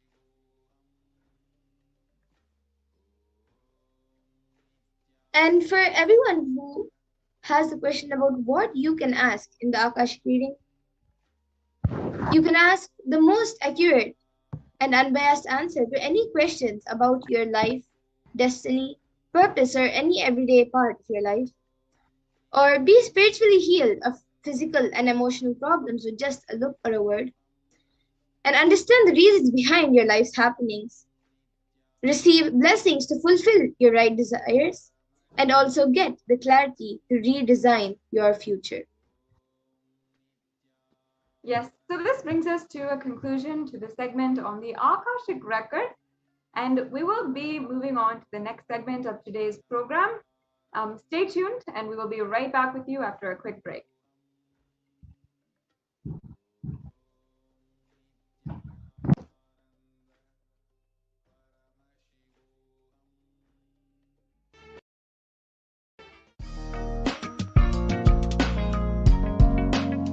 We get you health. We get you ability to build beautiful relationships in your life. We get you direct spiritual support, and we make sure you become wealthy.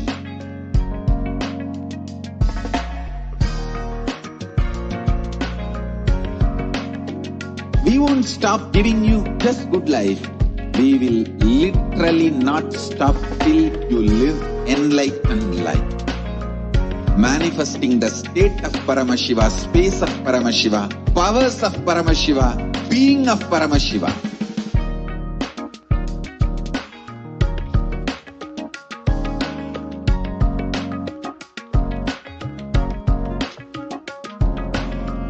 Whole world should become Kailasians.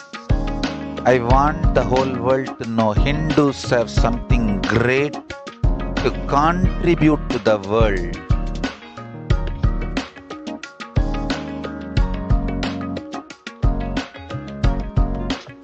We have something great to contribute to the world. Let us do that.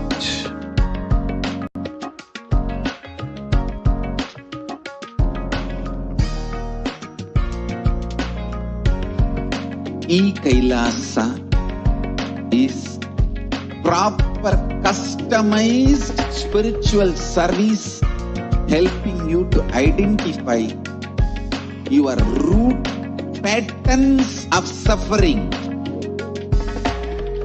We have perfected the science of helping every individual from every cultural, religious, nationality background.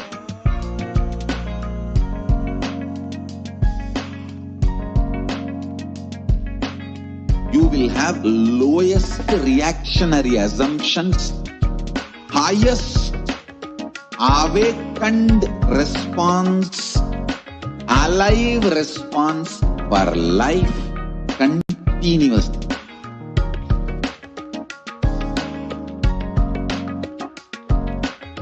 Kailasa is enlightenment ecosystem, literally enlightenment itself in your own home, wherever you are. Proper customized spiritual service helping you to complete with your life negativity, withdrawal from life, self-hatred, self-denial, self-doubt, so much of tiredness, laziness.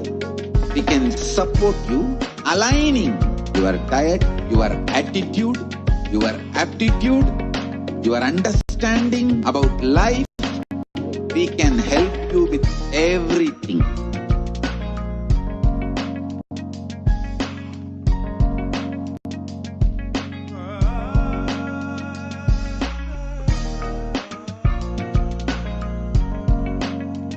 If you are interested in enlightenment, we will immediately bring this to you. If you are not interested, we will explain the whole science, inspire you, and make you interested in enlightenment science.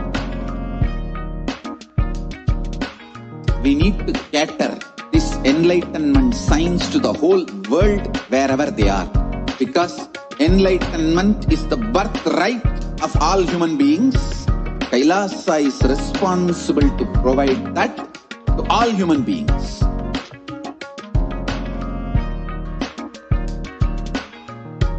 Kailasa.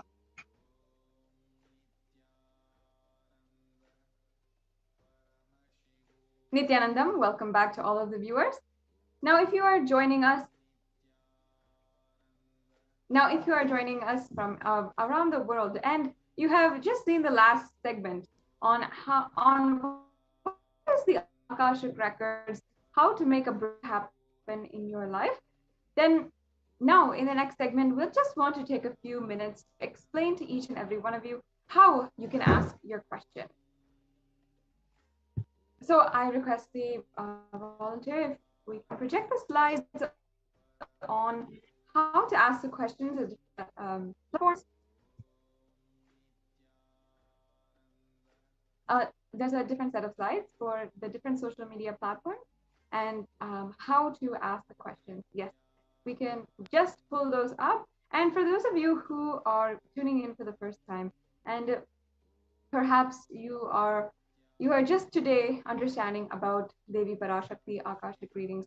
Devi Parashakti, the divine cosmic mother, the energy of the divine feminine consciousness, manifests through the Supreme Pontiff of Hinduism and answers the questions of every single one of us who deeply pray and sincerely request Devi Parashakti's divine blessings in our life. Devi Parashakti had literally manifested since April this year after the Supreme Pontiff of Hinduism did a 35-day fast.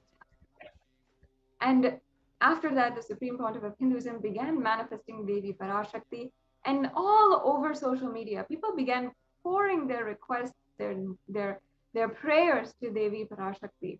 And now if you'd like to join the thousands of people who have been transformed since since Devi Parashakti began manifesting on planet Earth through the Supreme Pontiff of Hinduism. Now we will just go through a couple of steps on how you can ask your question. Now, first of all, on YouTube, which many of you might be watching this from, you can first of all make sure that you are a member of the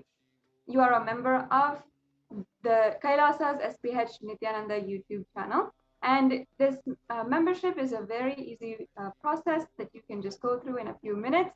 And after that, you can ask your questions in the comment section of the live video. Make sure that you're asking the question during the live Bhava Samadhi Darshan, and only then will Devi Parashakti be actually reading your comments and answering them.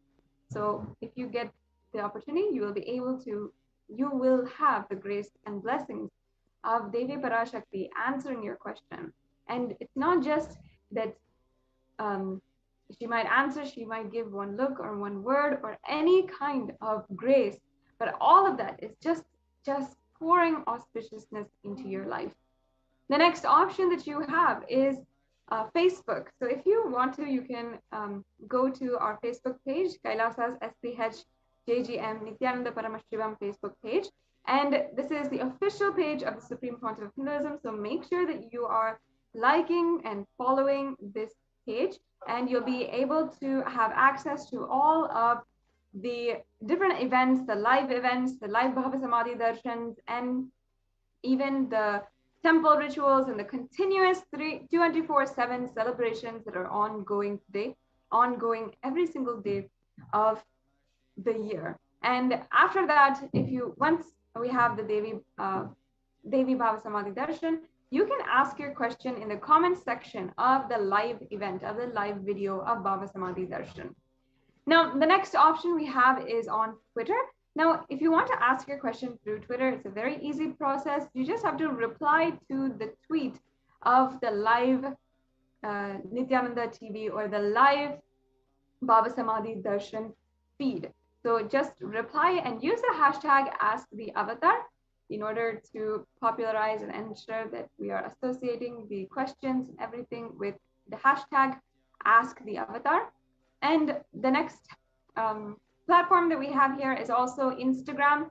Make sure that you are following the Supreme Pontiff of Hinduism, the official handle of the Supreme Pontiff of Hinduism on Instagram. And you can ask your questions in the comment section of the post for Devi Parashakti Akashic reading. So there'll be a post made during the live darshan of Devi Parashakti Akashak reading in Instagram. You just have to go to the comments and ask your questions there. You can also use the hashtag AskTheAvatar in Instagram as well. Now, if you are not very privy to social media, maybe you don't even have social media accounts, that's okay. You can go to kailasa.org and you can view the WhatsApp direct message to through WhatsApp to have Devi Parashakti read or answer your question and bless you during the live Bhava Samadhi Darshan. You can request your prayers, you can ask the questions you have, that you can ask for any boon that you want through the WhatsApp chat. And it is another way that Devi might see your question and be able to answer you during the Bhava Samadhi Darshan. Now, perhaps you don't have WhatsApp as well. In the website also, there is an option for the live chat, and you can chat just through the website and ask the questions that you might have and request the prayers to Devi Parashakti. Now we'll be moving on to the next segment in today's program, understanding Devi Parashakti's revelations on immunity. Now, Devi Parashakti has been continuously manifesting every single day, and not only answering our questions and answering our individual prayers, but as well guiding the whole humanity in a time where we are literally navigating in the dark about our future, about our life circumstances, about situations that we are facing, and literally trying to grasp our way as if we are a blind person trying to go about our daily life. So now let us enter into the next segment in today's program about understanding about how Devi Parashakti has revealed on the human immunity during the coronavirus pandemic. In this segment, we will be breaking down some of Devi Parashakti's Akashic readings, and part by part showing to each and every one of you how this, what Devi Parashakti had forewarned, has manifested into reality and is the ultimate truth, and how we should follow Devi Parashakti's ultimate guidance now that we know for sure that her words are the truth. So yes, let us start with the presentation that we have on the Akashic reading given and revealed to the world by Devi Parashakti.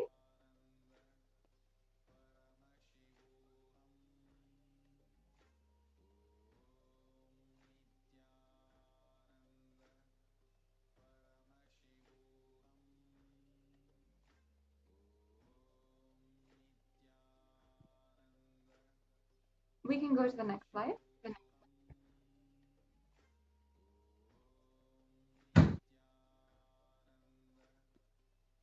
Yes. Moving on to the next slide. Yes. So I request the NTV volunteer if you can project this slide on the immunity.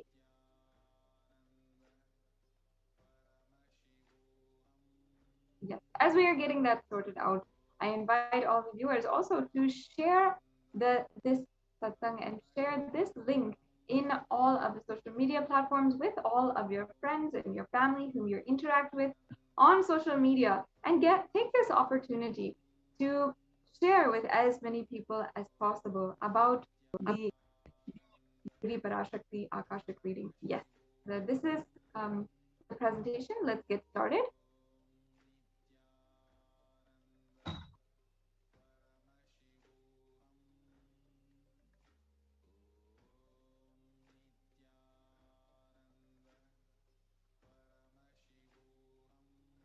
Yes, so we can go to the beginning of this presentation.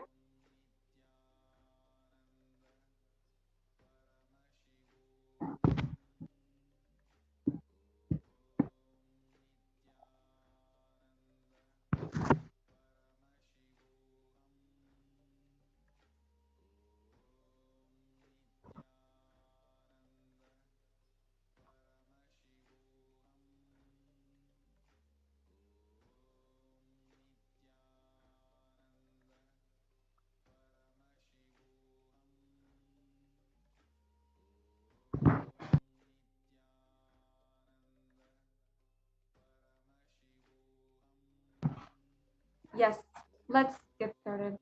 Now, Devi Parashakti has revealed Akashic readings on where we are in the world today, about how the world is ongoing in the world today, helping each and every one of us go from where we are currently, from the ground to the universe, to the ultimate, to achieve the ultimate experience. The next slide, please.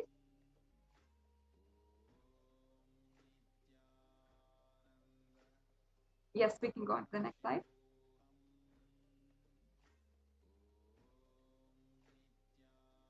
Next slide, please.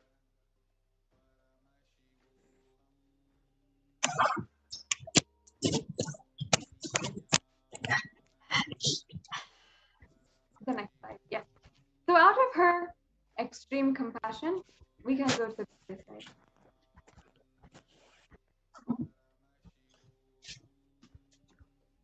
We can go to the previous slide.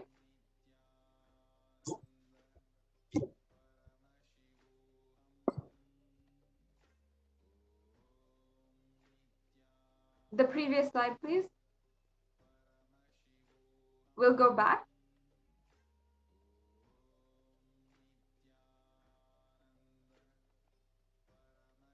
Yes, we'll start.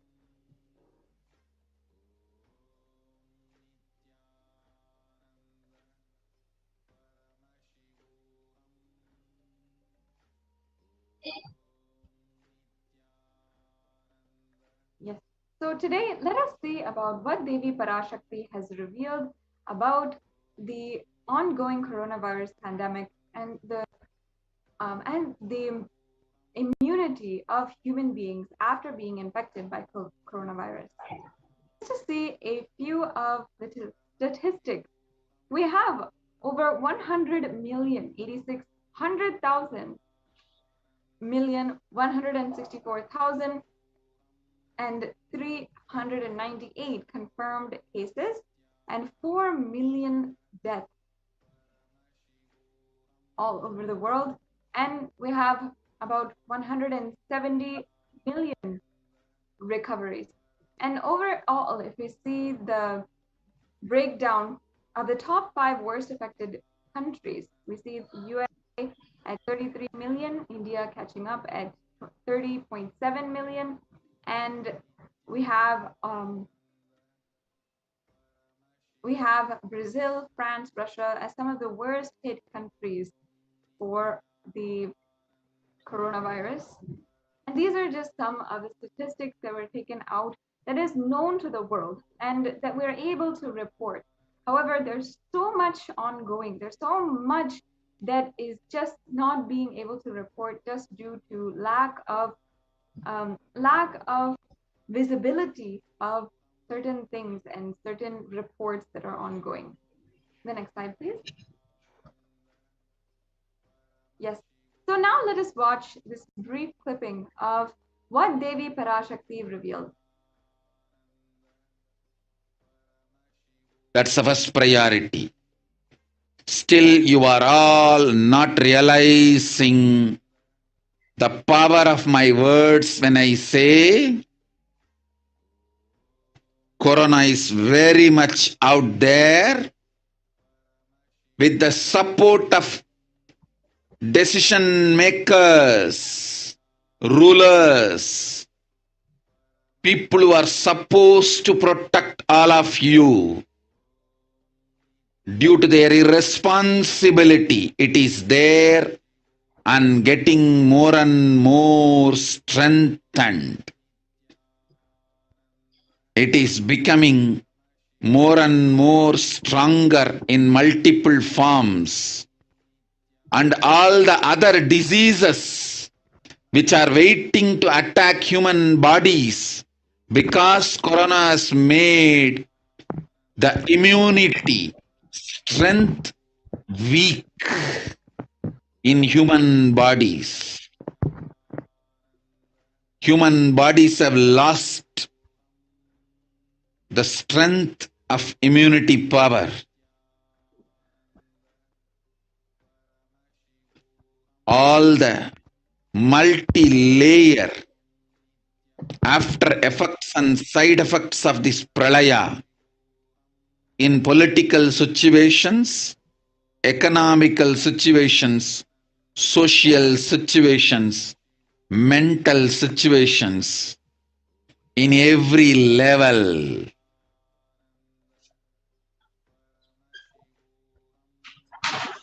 Cannot be described. Wait. This year, focus on keeping yourself alive. Yes. So we will just reiterate Devi's revelations on the 18th of June, 2021. Still, you are not realizing the power of my words when I say Corona is very much out there. With the support of decision makers, rulers, people who are supposed to protect all of you, due to their irresponsibility, it is there and getting more and more strengthened. It is becoming more and more stronger in multiple forms, and all other diseases which are waiting to attack human bodies, because Corona has made the immunity strength weak in human bodies. Human bodies have lost the strength of immunity power. All the multi-layer after effects and side effects of this pralaya in political situations, economic situations, social situations, mental situations, in every level cannot be described. Wait, this year, focus on keeping yourself alive. So today we will look into some of these revelations and understand exactly how they are manifesting in our world today. The first revelation that we will look at is how Corona has made the immunity strength weak in human bodies.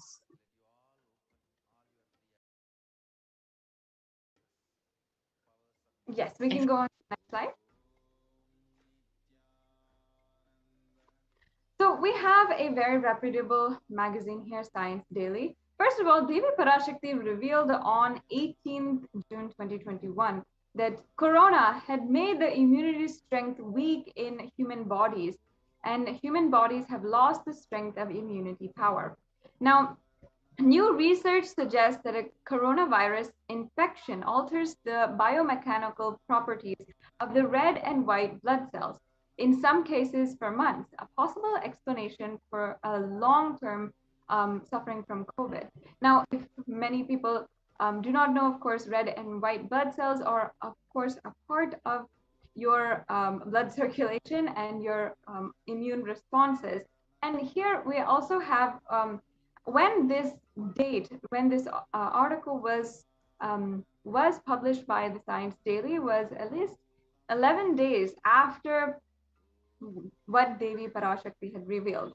So almost 11 days after, one of the most reputable science magazines is sharing what exactly Devi Parashakti had revealed, and thus showing us how Devi Parashakti is guiding us legitimately through this coronavirus pandemic. The next slide, please. And as Devi revealed, the immunity strength in human bodies is weakening. So according to this article, you can see that the COVID-19 significantly changes the size and stiffness of the red and white blood cells, sometimes over the course of months. These results may help to explain why some affected people continue to complain of symptoms long after an infection. So many cases that are being seen where people are recovering from their infection, they're not diagnosed as positive anymore, but they're still facing some of these long-term effects, such as fatigue, tiredness, etc. And it's now being understood is because it directly affects the body, the red and white blood cells, the immune system, and even months after recovery from their initial onset of infection. Yes, and people even losing the sense of smell, sometimes not being able to touch and taste things.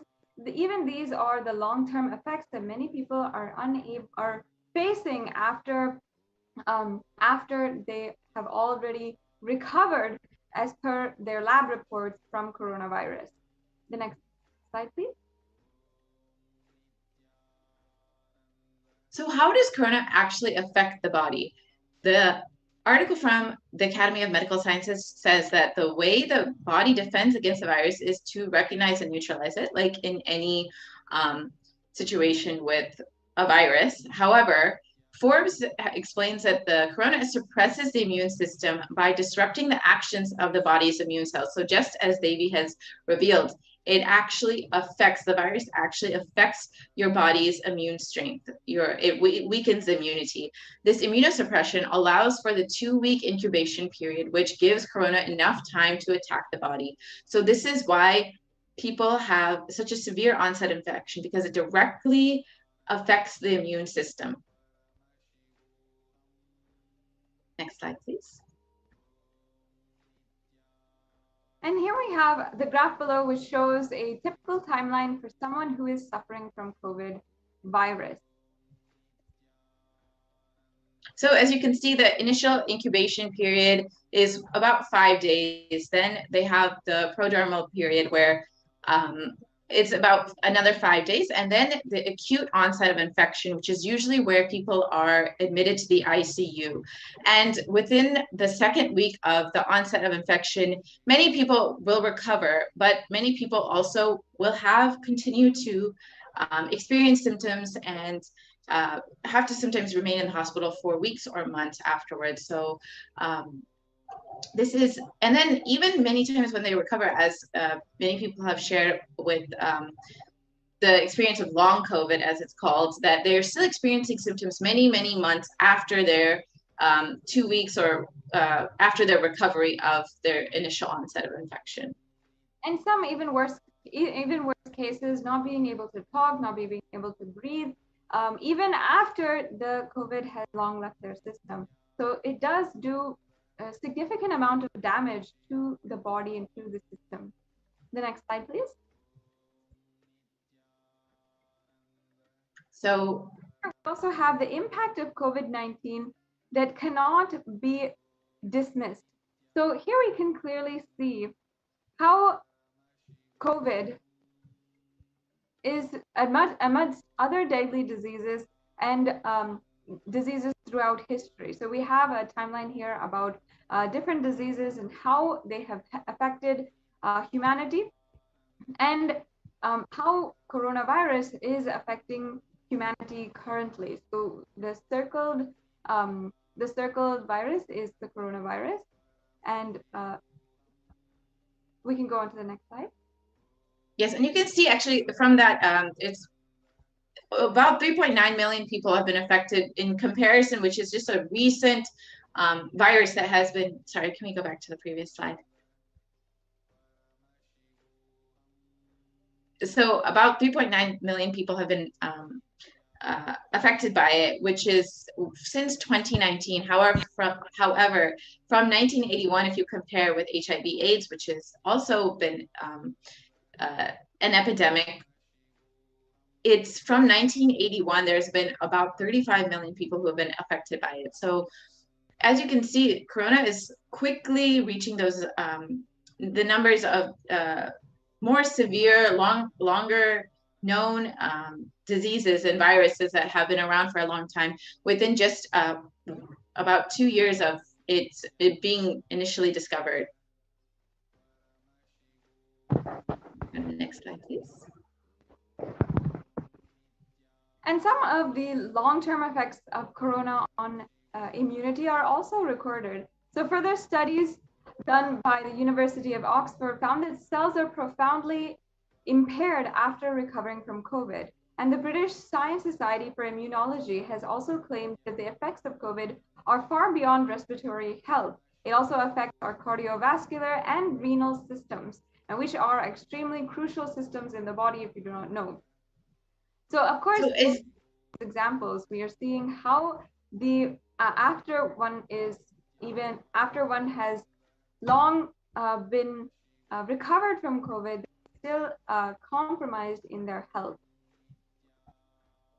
So exactly as Devi has revealed, that it directly affects the immune system and weakens the immunity of people. Now, having seen this and having understood this, we should also consider why we might be taking for granted Devi's words, or taking for granted words when she has continuously been saying, protect yourself and ensure that this year we focus on staying alive. When even the research is showing that we are suffering from long-term consequences and people are weaker, the immune system is weaker after you get COVID once. Here we can also see an excerpt on how the human body is affected after COVID-19. The name given to those suffering from COVID-like symptoms after the infection has passed and is called long COVID. And long COVID can affect the lungs, the cardiovascular system, the circulatory system, and it can also cause fatigue and inflammation. So the excerpt reads that exposure to the disease of COVID-19 causes symptoms in multiple organ systems across the body and is not limited to only the lungs and respiratory systems, as was originally thought. In addition, patients are reporting chronic symptoms such as fatigue, shortness of breath that last for months after the original infection. So just as Devi has revealed, these symptoms and the effects on the immunity are long-term. It is not simply a 2-week infection. Even if many people are recovering within that 2 weeks, there are still long-term effects that science has not fully maybe understood yet even. And that a lot of research is still being done on that. But Devi has clearly stated that this is happening. And as we can see from whatever initial preliminary research that has happened so far, is very much true. And as you can see here are some scans of the lungs after a long-term, to see the long-term effects on your immunity and your whole body in general of how it gets damaged after a coronavirus infection. So we can see the healthy lungs on the left side and how the lungs look after there is severe scarring due to the COVID infection. And of course, if you see the lungs having been a very crucial organ in our body, this affects how we talk, how we're being able to go about our daily lives and daily actions.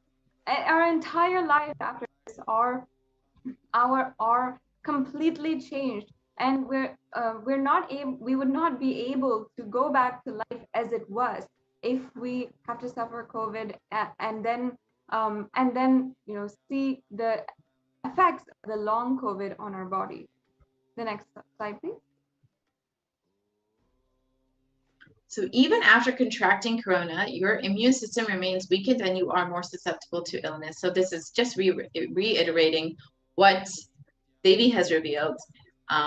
The symptoms can last weeks or months after first being infected with the virus, even if you are not necessarily hospitalized or you are not suffering from a severe infection. Even if your infection is mild, you may or may not see symptoms continuing for months. Not people are experiencing these symptoms continuing for months after their recovery, and it has effects on multiple organs and is not just limited to the heart and the lungs and kidneys, but even affects the skin and brain function, and as Devi has revealed, the immune system as well.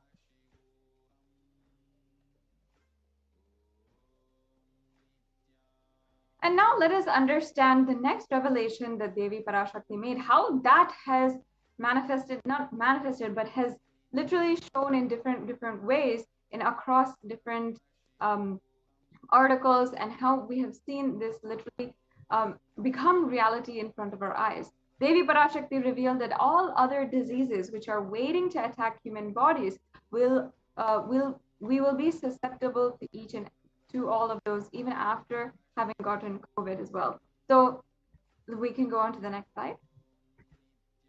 So as many of us have heard before, the black fungus, white fungus, and other fungal diseases have swept through India, affecting majorly recovered COVID patients. So people who have recovered from COVID, who have survived this severe COVID infections, are oftentimes being infected and nearly fatal infections of black fungus, with more than a 50% fatality rate has been reported for this black fungus and other fungal diseases, especially for COVID victims. So as can be seen out of the 5,424 cases, about 4,566 patients have a history of COVID-19 infection. So it is specifically this black fungal disease is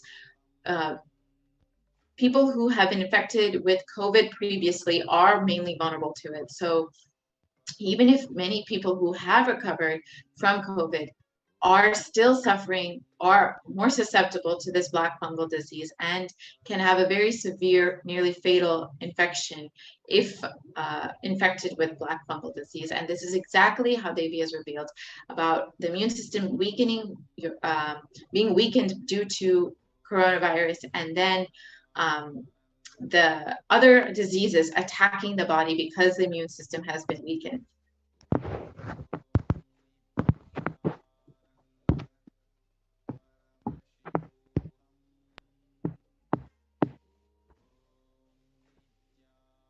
Yes, let's go on to the next slide. And also the black fungus, white fungus, and other fungal diseases have swept through India, and even after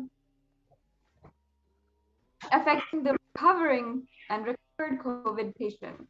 As you can see here, many people who have recovered from COVID virus and are being treated for black fungus.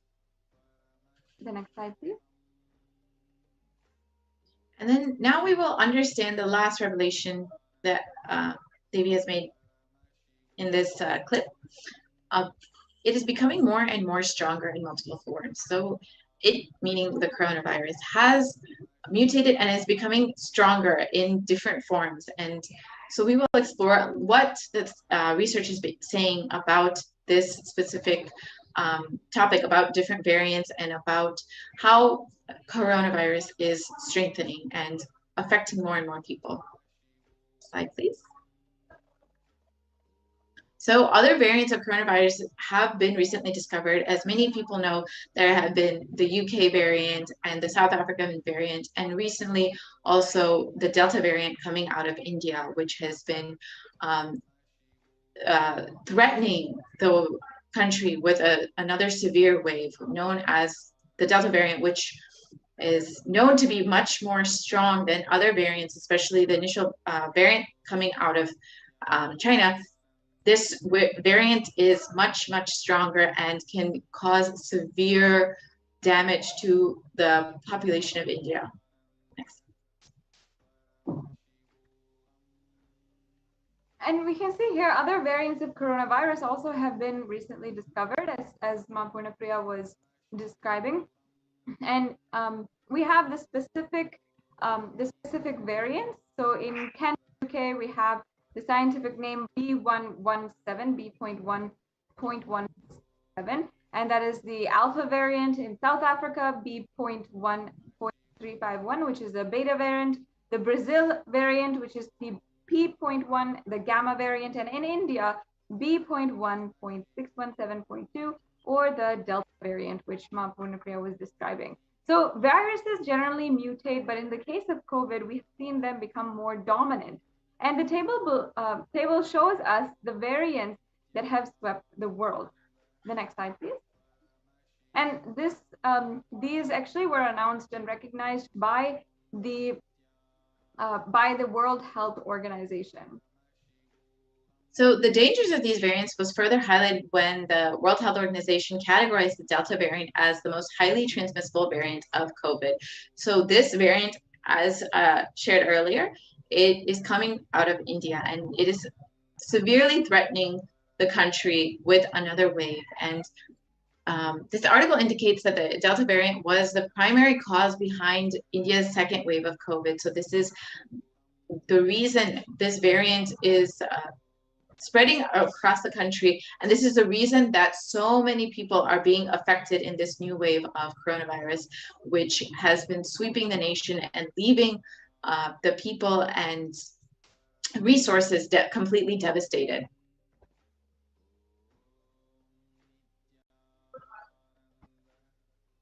So this small infographic of the 4 variants that are currently circulating, and we can also see how many countries have been affected by that particular variant. So going through have Alpha variant from the United Kingdom, which emerged in September 2020, and it was reported in 173 countries. The Beta variant, which is from South Africa, which was first come in May 2020, reported in 122 countries, and the Gamma variant, which was in 74 countries from November 2020, and it was from Brazil, and the Delta variant, which came out of India from October 2020, which is reported in 104 countries.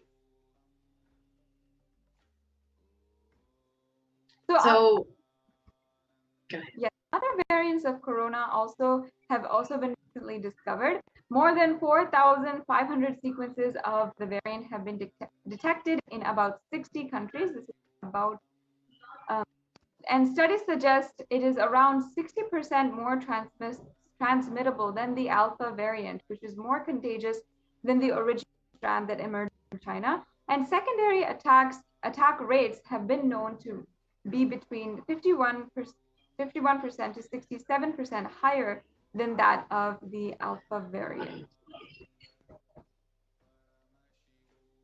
So we also have one more revelation from Devi Parashakti on the 14th of April, 2021, which is also about coronavirus. So we will just watch that.